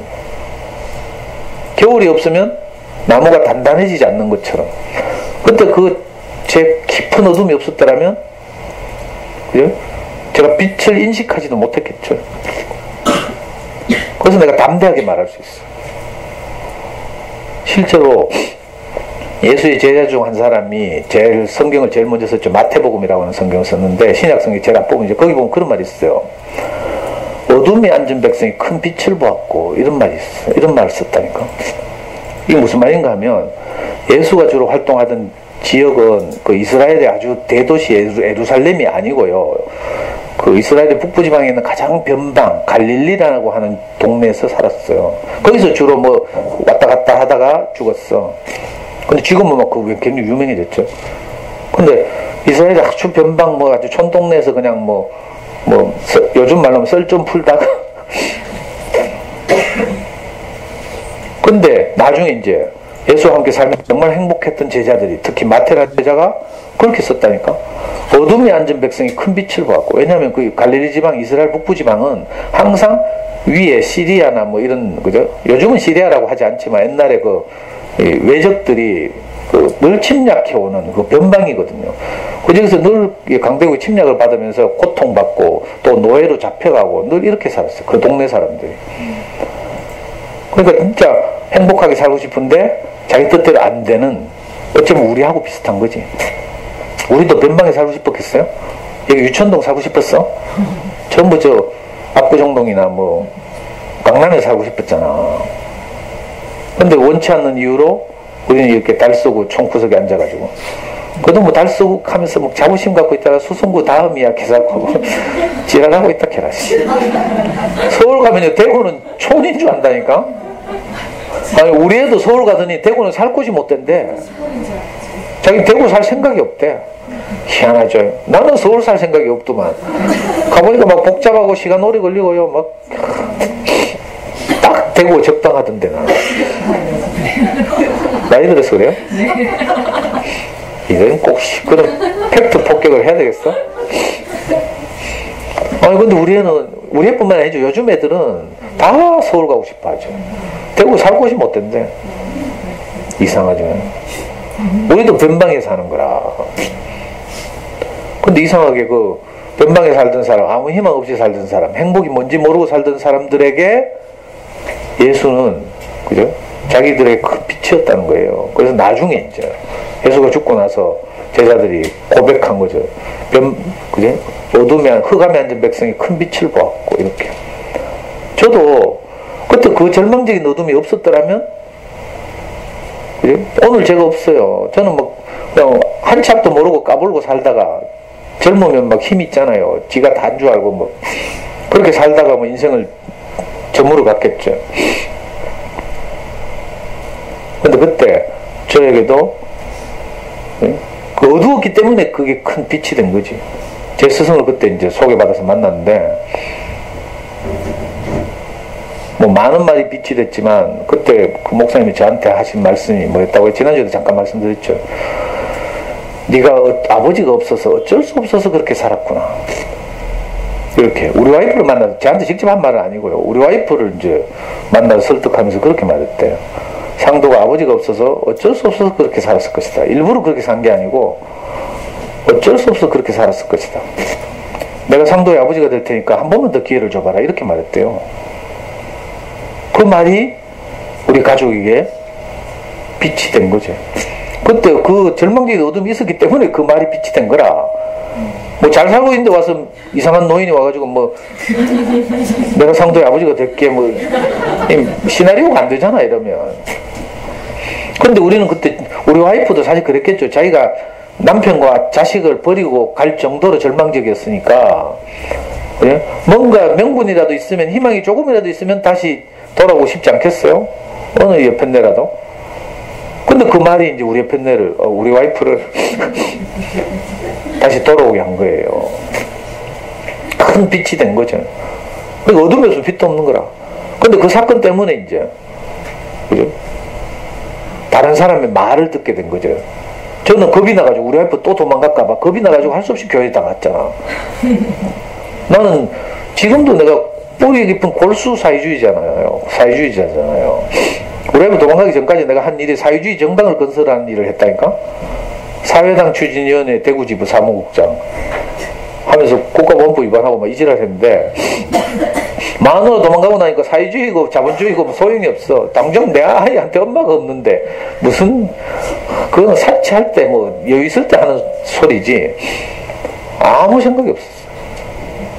그 와이프 또 도망갈까봐 할 수 없이 그 우리 와이프를 설득해준 그 영감이 하는 교회 갔잖아. 내 평생에 내가 뭐 신을 믿는다? 지금도 나는 신을 안 믿지만 신이 있지. 저는 이렇게 생각해요. 자기가 자기 인생에서 가장 중요하게 생각하는 가치, 이게 자기 신이야. 신이 뭐 하늘에 있는 줄 알아요? 천만의 말씀이 자기 머릿속에 있지. 전부 관념이지, 관념. 자기가 가장 중요하게 생각하는 가치, 이게 자기 신이에요.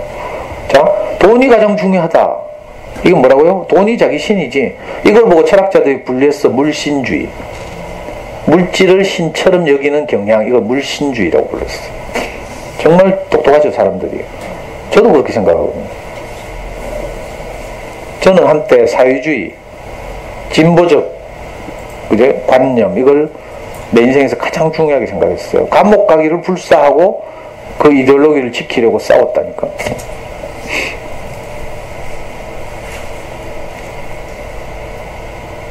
그러니까 지금도 그렇죠. 나는 행복이 가장 중요한 가치라고 여겨요. 그래서 행복이 내 신이야. 근데 문제는 이제 어떻게 하면 행복할까? 이걸 이제 제 스승으로 듣다 보니까, 저 양반처럼 살면 행복하구나, 이렇게 된 거죠.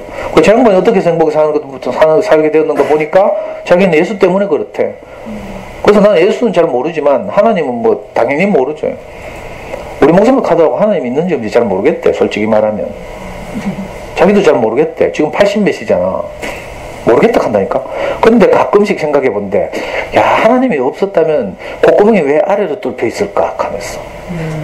콧구멍이 위로 뚫혀 있잖아. 위로 뚫혀 있으면 빗물이 다 들어오잖아, 콧구멍에. 아래로 뚫혀 있는 이유가 자기는 도저히 설명이 안 되는데, 그래서 하나님이 안 있겠나 뭐 이 정도 생각 안 돼.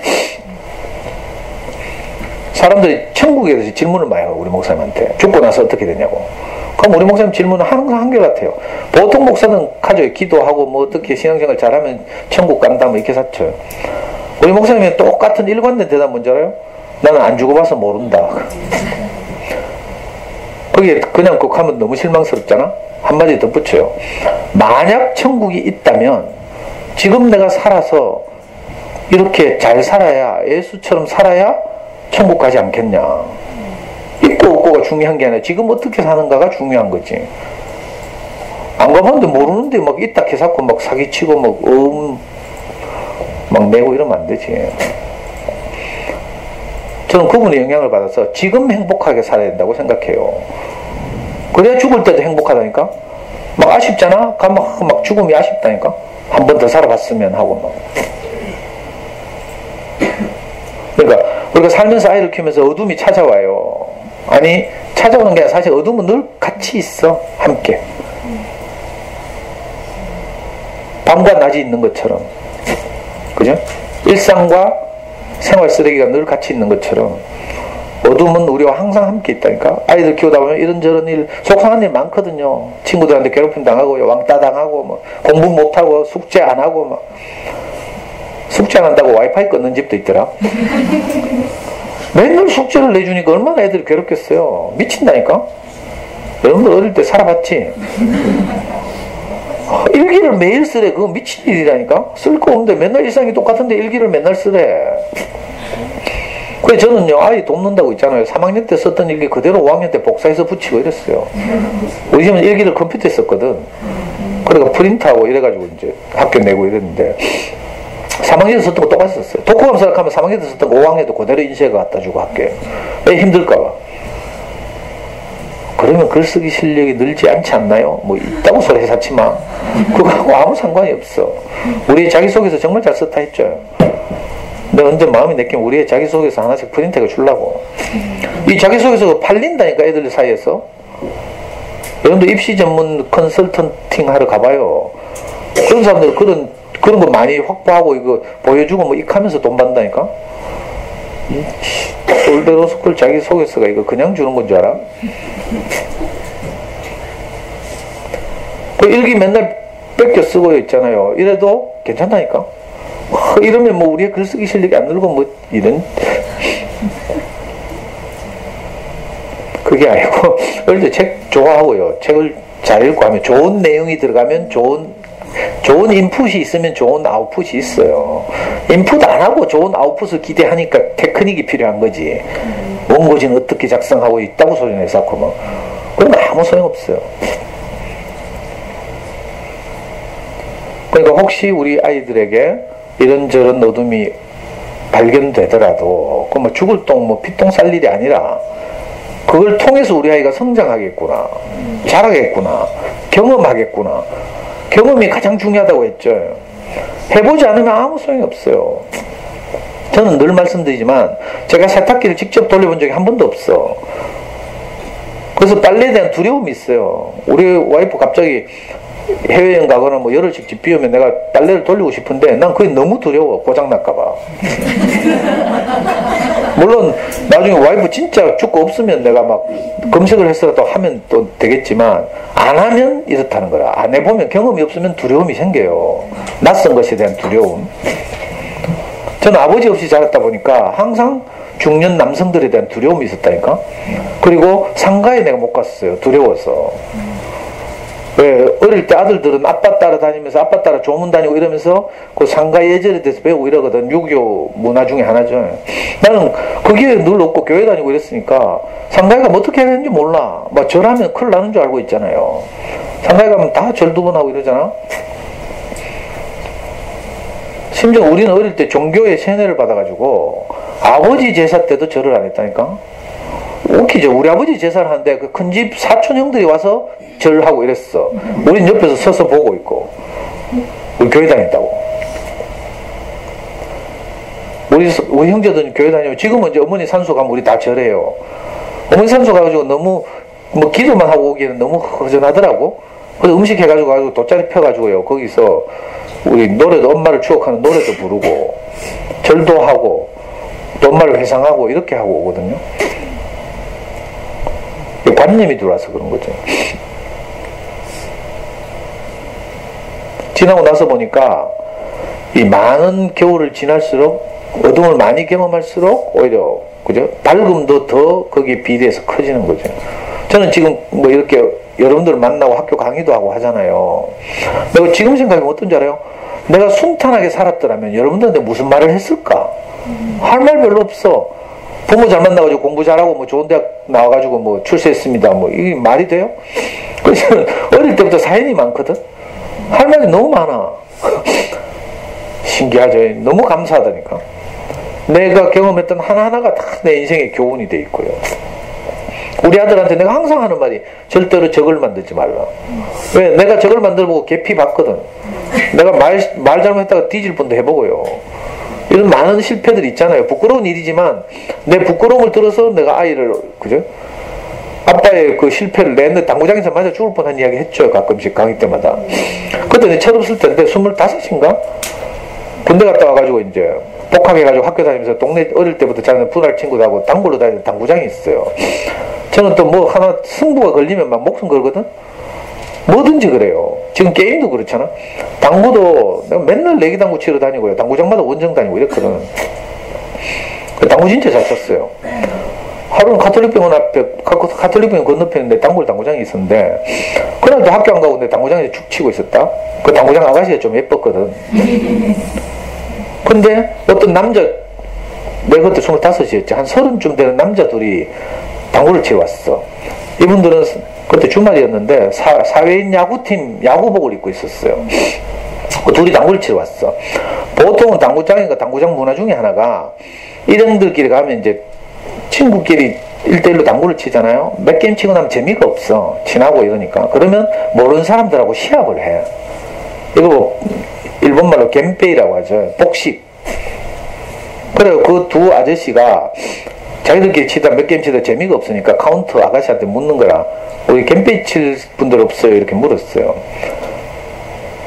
그때 내 친구들 그 축 치고 있었잖아. 다 300, 400이거든.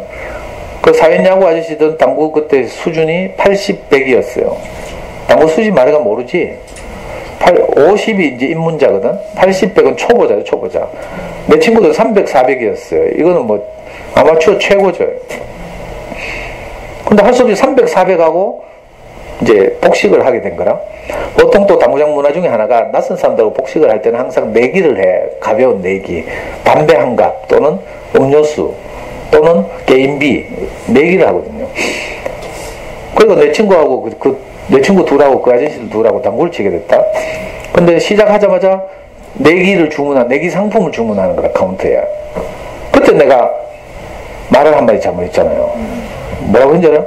야, 너 거저 빨일 있나? 내가 이렇게 했어요. 이게 B급 언어죠.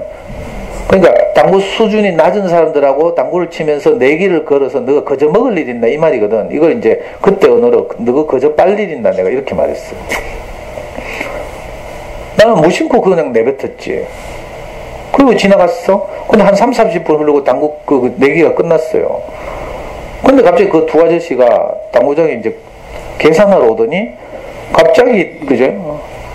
그 당구 큐 때 있잖아요. 큐를 두고 내 머리를 막 내리치면서 야 이 막 욕을 하면서 야 이 씨발 새끼야 니 아까 뭐라 했노 하면서 내가 거저 빨리 있나 이 말 했거든. 그 한마디 큰 실수였죠. 그 사람들 정말 기분을 상하게 한 거라. 그 당구 공으로 내 머리를 찍으려 하더라고. 당구 공으로 머리 찍으면 죽잖아요. 당구 공 어떻게 생긴지 알아? 와, 그때 나는 맞으면서 내가 맞을 줄 했다는 생각이 저절로 들더라고요. 그래가지고 내가 할 말이 없대. 아니, 너무 미안하고 막. 그 사람들 그 분이 풀릴 때까지 내 패고 갔어요. 내가 잘못했잖아. 정말 쪽팔린 일이죠. 20대 때. 근데 그게 내 인생에 큰 교훈이 됐어. 나중에 내 스승을 만나고 나서 이렇게 저렇게 살다 보니까 우리 스승님도 우리 목사님도 자기가 인생에 그런 실패를 경험하고 어떤 사람들과 대항해서 싸우다가 개망신을 당하고 이런 일이 있었거든. 그 얘기를 쭉 하면서 쭉 이야기하대. 싸우는 곳에는 하나님이 계시지 않는다 뭐 이런 말을 하더라고. 그때 내가 내 그 어릴 때 생각이 나는 거라. 그래서 내가 지금요 우리 아이한테 유언하듯이 하는 말 중에 하나가 뭔지 알아요? 명결가 너는 절대로 적을 만들어서는 안 된다. 사람을 기분 상하게 해서는 안 된다. 내가 이 말을 늘 유언처럼 해요. 내게는 큰 어둠이었지만 그죠? 아이에게는 큰 그죠? 아빠가 막 가르치듯이 한 말이 아니니까 내 실패를 낱낱이 아이 앞에 그 공개하고 아빠 그때 너무 부끄러웠다.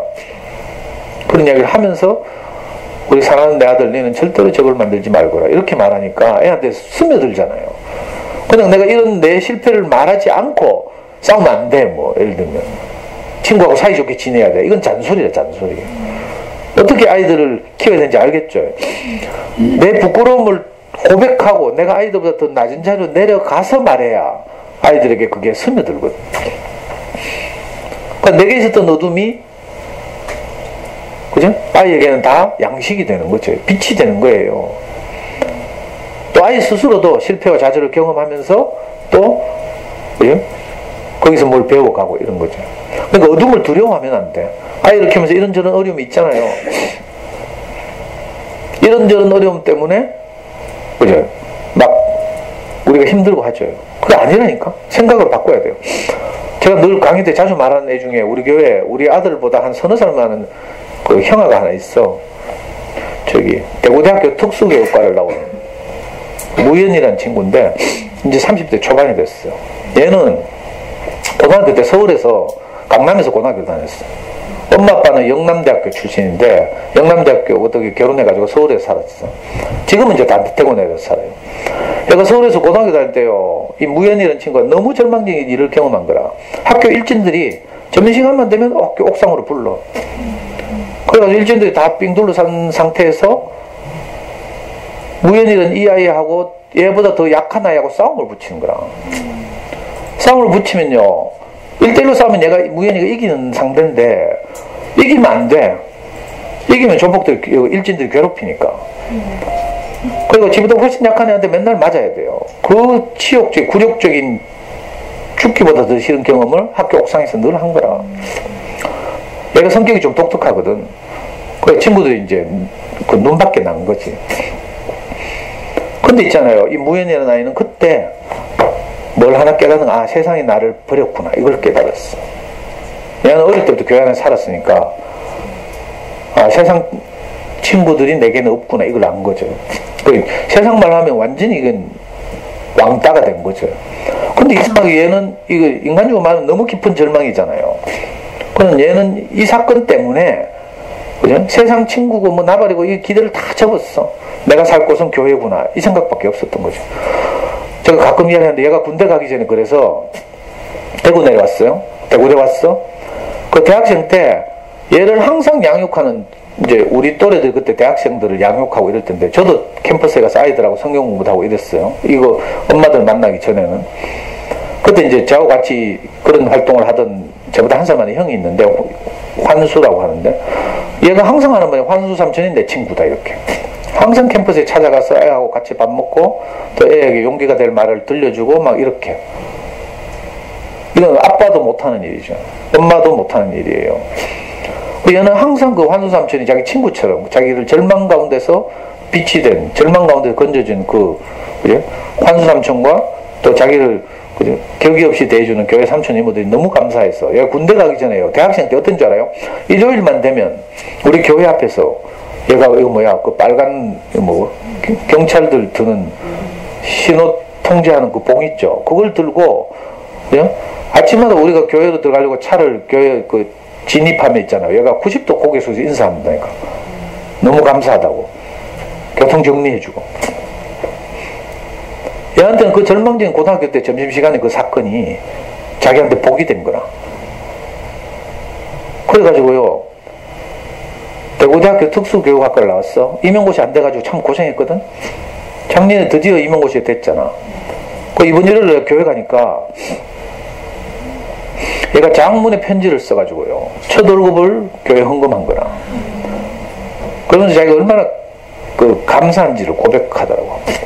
제가 그 편지를 다 읽던데 내가 다 기억은 안 나요. 근데 저는 얘 어린 시절을 알거든. 얘 초등학교 때부터 내가 잠실에 가서 그 집에서 자기도 하고 뭐. 얘한테는 내가 들어도 절망적인 사건이야. 고등학교 때 점심시간에 옥상에 끌려 올라가가지고 억지로 싸움을 해야 되고, 더 약한 애한테 맞아야 되고, 놀림을 당하고 조롱을 당하고 비굴하게 막, 그때 죽고 싶었겠지. 얘 교회가 없어서 막 자살했을지도 몰라. 그래가지고 교회 대구로 왔잖아요. 근데 그게 얘한테는 반전이 된 거죠. 지금 내가 어둠 가운데 있잖아요. 어둠 가운데 있는 사람에게는 빛이 더 선명하게 보여. 이상한 일이에요. 우리 목사님 만난 수많은 사람도 있고 상담한 수많은 사람들이 있어요. 근데 제게는 그 목사님이 마치 마태에게 예수가 그런 것처럼, 저는 우리 목사님이 그렇게 보인다니까. 남들이 뭐라 하거나 상관없이 내 인생을 완전히 그 절망 가운데서 건진. 내가 그때 절망이 없었으면 저 영감 별거 아니지 뭐. 자기 실패한 이야기, 상대, 자기 스승 목사님과 싸운 이야기 이런 거 내한테 처음에 하더라고. 내 속으로 비웃었잖아요. 아이고, 목사들끼리 싸운 거 가지고 그걸 싸움이라고 이야기하냐고. 내 속으로 이 생각했다니까. 나는 지금 조국의 민주주의를 위해서 독재 정권과 싸우고 있는데요, 하면서. 내 속으로, 내 자부심이 있었거든. 나는 감옥 가기를 불사하고 내 출세를 포기하고 독재 정권과 싸우고 있는데, 목사들끼리 싸운 거 가지고 그걸 지금 내한테 싸움이라고 이야기하십니까? 내 속으로 이렇게 비웃었어요. 처음에는. 근데 우리 마누라가 도망가는 절망이 없었다면 여전히 그 목사님은 그렇게 속으로 그렇게 생각했을 거라. 근데 내게 그 깊은 어둠이 찾아와서 이상하게 더 선명한 빛이 내가 구별되기 시작했어. 그러니까 아이들이 어려움이 있잖아요. 두려워할 일 없어요. 그 어려움이 아이를 성장시킬 게 분명해. 우리 군대에서 구타당해가지고 죽을 뻔한 이야기 했죠. 애가 전역하면서 뭐라 하는 줄 알아요? 아빠, 나는 내게 어떤 어려움이 오더라도 다 견딜 수 있을 것 같아. 이렇게 말하더라니까.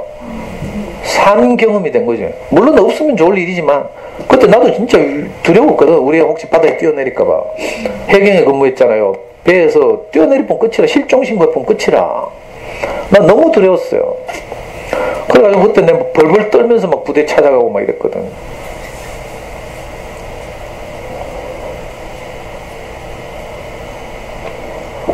그러니까 혹시 아이들 키우면서 이런저런 힘든 일이 생길 거예요. 속상한 일도 생기고 공부도 뜻대로 안 되죠. 그게 인생이라. 내 뜻대로 되면 내가 하나님이지. 왜 하나님 믿는 줄 알아요? 지 인생을 지 뜻대로 살고 싶어가지고 하나님을 빌리는 거지. 이번 일요일에 우리 목사님 말씀대로 하면 뭔지 알아요? 예수를 수단으로 삼아서 천국 가려고 하는 거라. 기독교인들이. 예수가 정말 좋아서 예수를 믿는 게 아니고 예수 믿으면 천당 보내준다고 하니까 예수를 수단으로 삼는 거지. 근데 그 당시 예수를 따랐던, 예수와 함께 살았던 제자들은 그게 아니었어요. 천국이 지랄이고 관심이 없고 예수와 함께 사는 것이 너무 행복했기 때문에 따라다닌 거라. 예수가 목적이지 수단이 아니었어요. 근데 오늘 종교가 되면서 예수를 잘 믿으면 천당 보내준다고 하니까 예수를 믿게 된 거라. 이게 지금 이상해졌죠.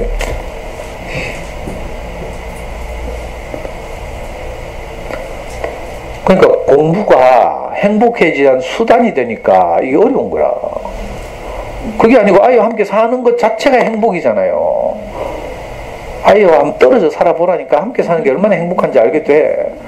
저처럼 그 보고 싶은 아이를 2달에 한 번, 석 달에 한 번씩 밖에 못 보는데.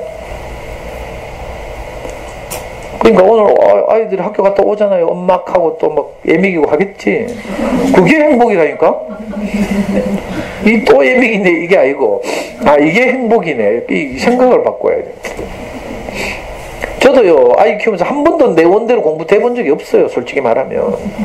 이상하다니까. 우리가 기대하는 기준은 아이보다 항상 높아. 아이가 1등 하면요, 절대로 거기서 만족 멈추는 게 아니고, 이제 정규 몇 등이지? 이 생각이 든다니까, 저절로. 이상해요. 그러니까 거기에 속으면 안 돼. 거기는 행복이 없어요. 공부는 아이가 안정된 직업을 가지기 위해서 필요한 일이긴 하지만, 그래? 공부를 잘하고 못하고 행복을 좌우하는 건 절대 아니거든. 아이하고 소통하고 서로 소중하게 여기고 이러면 행복하고, 그렇지 않으면 공부 잘해도 절망이에요. 공부 잘하면서도 절망이 있는 사람도 얼마나 많은지 알아요? 오히려 공부로부터 해방된 애들이 훨씬 행복하다니까? 아무 생각 없이 뭐 공차고 게임하고. 근데 공부 잘하는 애들은요, 이번 기말고사에서 막 한 개 더 틀리면 전교 1등을 놓치는데 하면서 막 여드름 나가면 불면증에 시달려 가면서 이렇게 하고 있다니까? 그렇다고 일부러 공부 못할 필요는 없어요. 공부 잘하면 안정된 직업을 가질 확률이 현저하게 높아져. 이번에 서울대 로스쿨 입학식 가니까 그 로스쿨 원장이 축사를 하면서 카드라니까, 이제 여러분들은 먹고 살 걱정이 없습니다 하면서 딱 한마디 하대. 그 이상도 그 이하도 아닙니다 하면서. 이 더 이상 줄의 맨 앞에 서려고, 지금까지 여러분들 고생했다 하면 줄의 맨 앞에 서려고 참 수고했다 하면서, 이제 더 이상 서로 동료들과 그냥 줄의 맨 앞에 서려고 경쟁하지 마십시오 이 카드라고. 진짜 여유 있는 애들의 축사죠. 여러분들 이제 더 이상 먹고 살 걱정이 없습니다 하면서, 이제 줄의 맨 앞에 서려고 하지 말고 각자 자기 길을 개척하십시오 하면서, 주변 사람들이 말하는 좋은 뭐 이런 직업을 그냥 무비판적으로 따라가지 말고 각자 새로운 길을 개척하면서 뭐 원 없이 공부해 보십시오 하면서, 공부 원 없이 한다고 죽지 않습니다 하면서. 그 원장의 축사가 그렇더라니까. 그리고 내가 제일 인상 깊게 들은 말은 그거예요. 그냥 자기들은, 서울대 로스쿨 교수들은 대통령이나 누구라도 머리를 조아리지 않는데, 오히려 대통령 뭐 자문위원회 위원장하고 뭐 이런 거 하잖아요. 뭐 그죠? 무슨 진실화해위원회 위원장, 아니면 뭐 노사정위원회 위원장, 이런 거 이제 서울대 로스쿨 교수들 많이 하거든. 그래서 자기는 권력이나 뭐 명예나 이런 데 머리를 숙이지 않는데, 근데 서울대 로스쿨 학부모들에게는 경의를 표한대. 왠 줄 알아요? 서울대 로스쿨 교수 되는 것보다 서울대 로스쿨 학생의 학부모가 되는 게 더 어렵대. 축사하면서 극하더라니까. 그래서 내가 자부심을 느꼈잖아. 맞는 말이거든. 이 자식 마음대로 되는 게 아니거든요. 그래서 유명한 정치인들 보면 자식들 때문에 개고생하죠. 뭐 사위 때문에, 뭐 사위 마약했다고 뭐 버닝썬 때문에 뭐 시달리는 정치인도 있고요.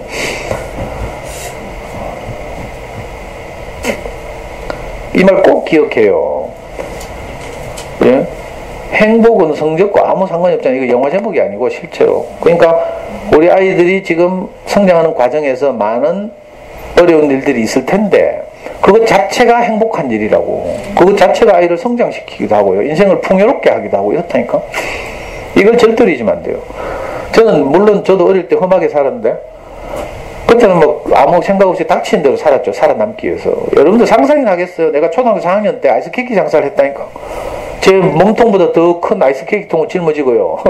그때 저기 비산초등학교 오후반이었거든. 오전에 학교 안 가잖아? 그 내 몸보다 더 큰 아이스케이크 통을 메고요. 지금 우리 연구소에 3학년, 4학년 한번 생각해봐요. 내 동네를 돌아다니면서 아이스케이크. 그럼 사람들 막 빈병 들고 나서 아이스케이크 바꾸고 이랬어요. 요즘 말로 하드죠. 근데 지금도 생각나는데 그날이 첫 아이스케이크 장사해가지고 내가 4원을 남겼잖아. 아이스케이크 통을 얼음 창고에 갖다 주면 그 병을 돈으로 환산해서 이제 주거든. 4학년 때, 초등학교 4학년 때 그렇게 살았어요. 뭐 이루 말할 수 없지만 이런 일들이 다 제 인생을 풍요롭게 했어요. 감사한 일이 된 거죠. 그러니까 우리 아이들에게 있는 많은 어려움들이 우리 아이들을 성장시켜요. 겨울이 나무의 나이테를 단단하게 하는 것처럼 아무 일도 없이 온실속에 화초처럼 바보처럼 자라가지고 대학 가서도 수강 신청을 엄마들이 대신 해준대 요즘. 들어봤어요? 참 기가 막힌다니까. 그러니까 담대하고 두려워하지 말고요. 깊은 어둠에 있는 이스라엘 변방에 있는 사람들이 예수라는 사람을 보고 그걸 빛으로 인식했다잖아. 변방에 어둠에 앉은 백성들이 큰 빛을 보았고 이렇게 말해요. 우리 힘든 일이 있는 사람들이 제 강의를 더 좋아하거든. 잘 나가는 사람들 알아. 이상하더라. 나는 이렇게 명강의를 하고 공부에 대해서 내가 정말 대한민국에서 내 많은 사람 잘 없다고 생각하거든. 근데 내하고 친해진 엄마들 보면 애들이 대부분 공부를 못해. 이게 역설이지, 역설. 그렇다고 진짜 그런 건 아니고요.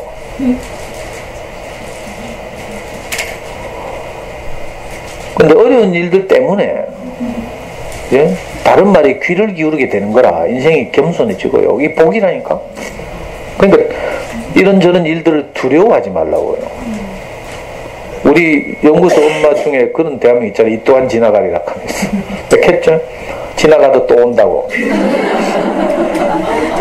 하지만 어려움이 지나가면서 나를 복되게 하는 말씀이 있으면 그냥 지나가는 게 아니고요. 그 지나가는 일을 통해서 내가 빛을 발견하는 거죠.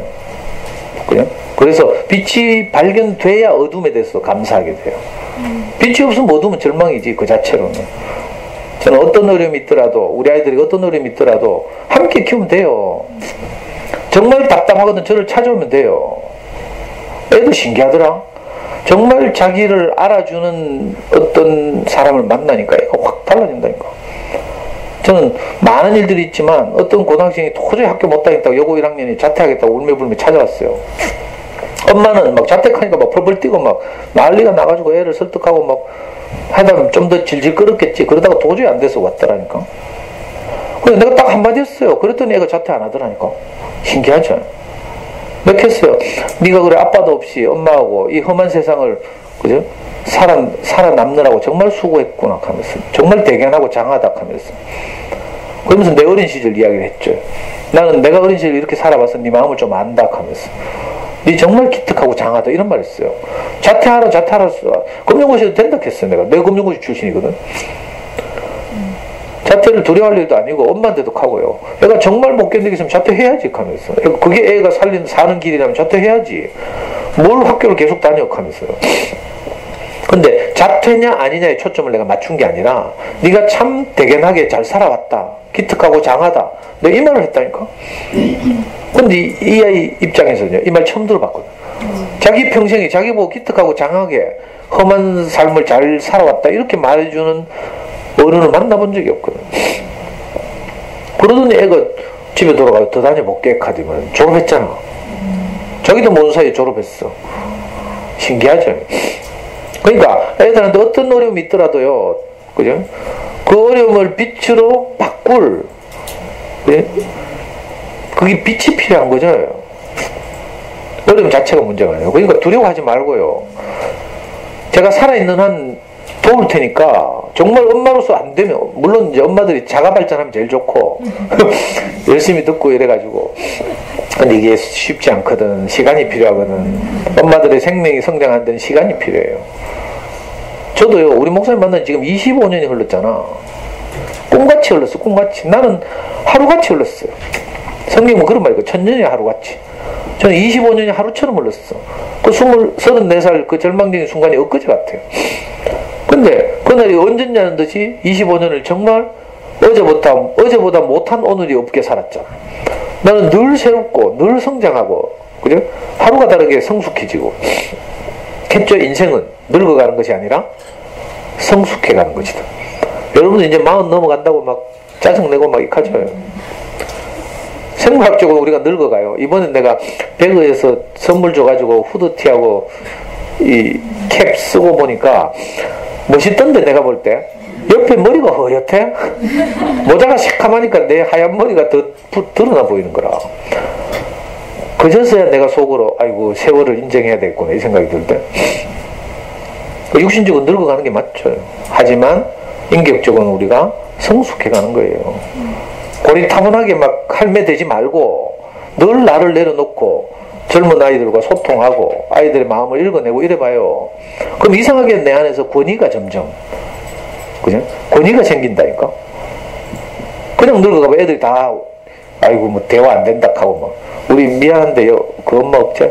우리 중학교 1학년 애 엄마 하더라고요. 남자애가 정말 착한 애예요. 뭐라 하는 줄 알아요?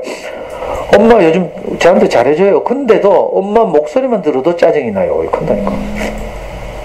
이 싫어요. 이거 그때 되면 그렇다니까.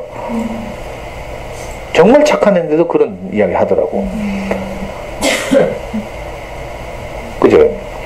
얘기했잖아. 많은 어려움들이 찾아올 텐데 우리가 점점 성숙해 가서 이 아이들을 우리가 살릴 수 있으면 최선이고, 혹시 아직 그렇게 되지 않았을지라도 우리가 이웃처럼 이렇게 인연이 되어 있으면 언제든지 아이하고 제가 아이를 도울 수 있으니까 너무 두려워하지 말고 담대하게 아이들에게 찾아오는 어둠, 또 우리 주위에 늘 있는 이런저런 어려운 것들을 부정적으로만 생각할 일이 아니고, 아, 이런 일들이 우리 아이를 성숙하게 하겠구나.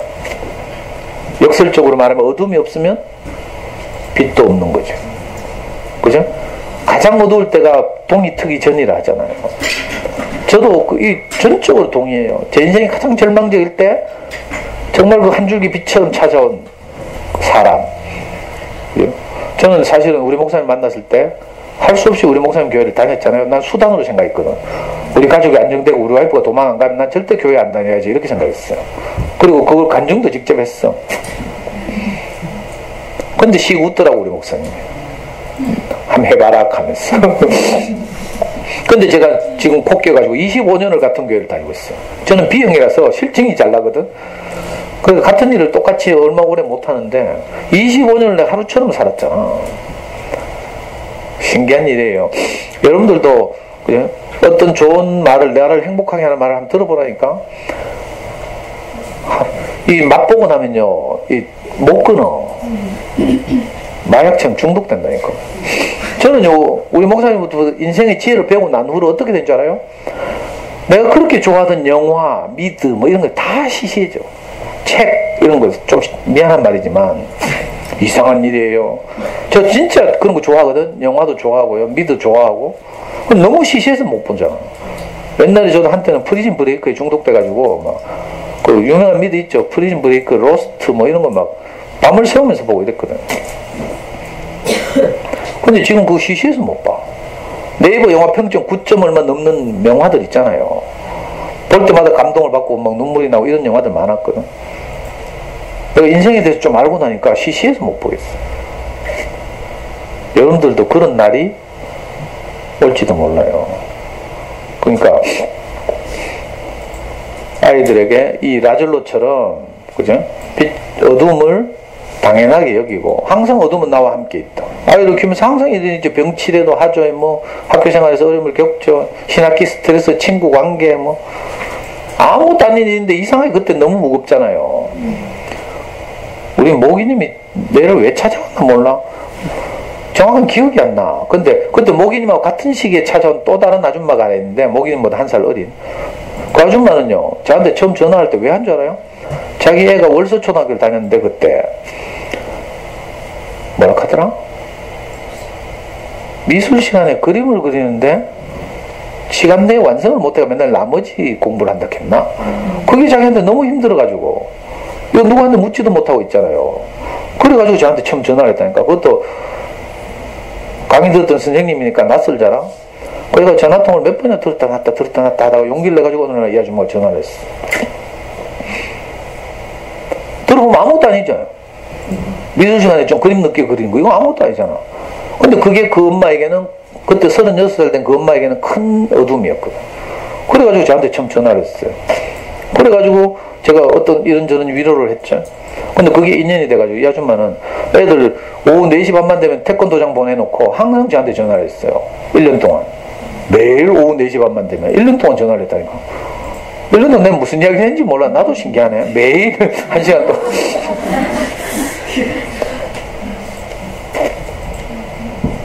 그래가지고 이 집에 삶이 달라졌어요.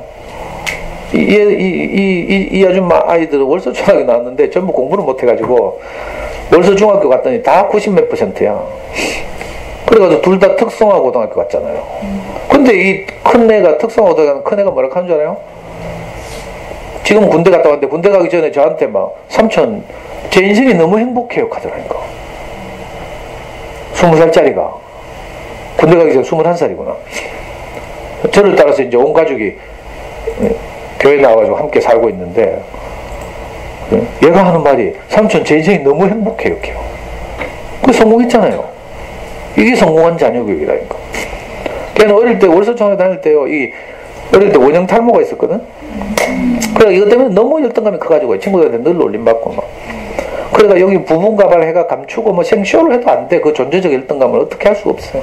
그래 항상 기가 죽어 있고 주눅이 들어있고 뭐 말을 더듬고 막 이랬거든. 그런 나이가 21살 청년이 돼가지고 삼촌 내가 너무 행복해요 하면서. 엊그제도 어떤 장례식장에서 얘를 봤는데 자기 엄마 따라서 그 어떤 장례식에 왔는데 애 보니까 저를 보는 눈빛이 달라. 무슨 말인지 알겠어요? 제가 우리 목사님을 그렇게 보잖아. 너무 좋아하는 막 친근한 아버지처럼 막 이렇게 보죠. 걔가 저를 그렇게 봐요. 그러니까 이런저런 어려움을 다 지나서 아이들이 행복하게 자란다니까. 내가 장담할 수 있어. 이 존 클라센의 이 짧은 이야기지만 이거 가지고 아이들한테 이야기해보라니까. 저는 제 버전으로 이야기했어요. 여러분들 이 책을 읽고 아이들하고 이야기할 때 이제 자기 버전으로 해야지. 내가 다 모르는 여러분들만의 어둠이 있을 거 아니에요. 그걸 가지고 아이하고 교제해보라니까. 그거 빼놓고 이야기하면 잔소리야 잔소리. 제 말이 접수되는가 모르겠네. 저는 우리 아이한테 말할 때 항상 이렇게 해요. 제가 우리 목사님한테 배운 거거든.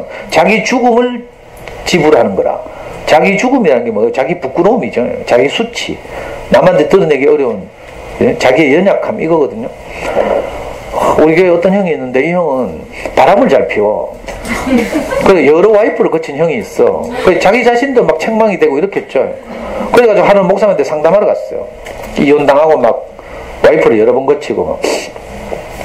그래가지고 목사님한테 가서 이 울면서 저보다 5살 많은 형인데 이 형이 그렇게 말했어요. 목사님한테 막 울면서 목사님 저는 제 피가 왜 이렇게 더럽습니까? 하면서 막 자기도 너무 자기 뜻대로 안 되니까. 그때 우리 목사님 뭐라 한 줄 알아요? 그 형을 살리기 위해서 한 말이 뭔가 하면 내 피는 네 피보다 더 더럽다 이렇게 말했어요. 이게 그냥 하는 말이 아니에요. 사람의 내면을 보면 오만 말이 다 있죠. 예수가 말한 것처럼 옛날에는 뭐 간음하지 말라고 모세가 10계명에서 가르쳤는데 예수님이 뭐라고 말한 줄 알아요? 모세는 간음하지 말라고 너희에게 가르쳤지만 여자를 보고 음욕을 품는 자마다 이미 간음한 것이다 이렇게 말했어요. 그러니까 우리 내면을 들여다보면 우리는 그럴 수 없는 사람이라는 뜻이에요. 누구에게 나를 내세우거나 자랑할 수 없는 사람이다 이런 뜻이죠. 내가 꼭 바람 피우고 간음 안 했다고 해서 나는 니보다 낫다 이렇게 말할 수 없다는 뜻이에요. 왜? 곰팡이는요 온도와 습도가 맞으면 언젠간 피게 되어 있는 거라. 우리는 막 굉장히 도덕적인 것 같죠? 내가 장동건을 만나봐. 장동건이 내 좋아한대. 안 그래요? 온도와 습도가 적절하면 곰팡이 핀다니까. 근데 뭐 누구 보고 손깍지라고 뭐. 그 목사님이 그 마음이 내가 읽혀져요. 그 형에게 할 수 있는 그 형을 살릴 수 있는 가장 낮은 자리까지 목사님이 내려간 거라. 목사님 제 피는 왜 이렇게 더럽습니까? 하면서 뭐 울면서 상담하니까 내 피는 네 피보다 더 더럽다 이렇게 말했대요. 그 전설처럼 우리가 기억하고 있어요. 그러니까 여러분들도 아이들한테 가거든. 엄마는 니보다 공부 더 못했다 이렇게 해야 되는 거야. 엄마는 뭐 척척척 이렇게 잘했는데 니는 왜 이렇게 못하노? 이렇게 하면 애들 다 죽고 자기가 못했던 기억을 되살려. 없더라도 그거 생각해보면 다 있어. 그래가지고 그걸 고백하고 아이들한테 이야기하면서 엄마는 정말 이래가지고 힘들어가지고 할머니한테 혼도 나고 막 쫓겨나기도 하고 빨가벗기기도 하고 이런 데 있잖아. 니는 참 기특하네. 이렇게 해야 애들이 접수가 돼. 이게 생명처럼 스며든다니까. 아이들이 소화할 수 있도록. 여러분들 아기 때 아이들 어떻게 키웠어요? 밥을 바로 먹이면 소화가 안 되니까 젖 먹였죠? 그 다음에 이유식 먹였죠? 이렇게 해야지 아이가 잘 소화할 수 있도록. 그렇게 우리 인생을 잘 그죠? 조리해가지고 아이들에게 공급해야 돼요. 그래야 이게 잔소리가 아니고 생명의 양식이 되는 거야. 여러분들 진짜 이거 어디서 돈 주고 살 수 없는 지금 노하우를 배우고 있어요. 다음 주에 또 뵙겠습니다.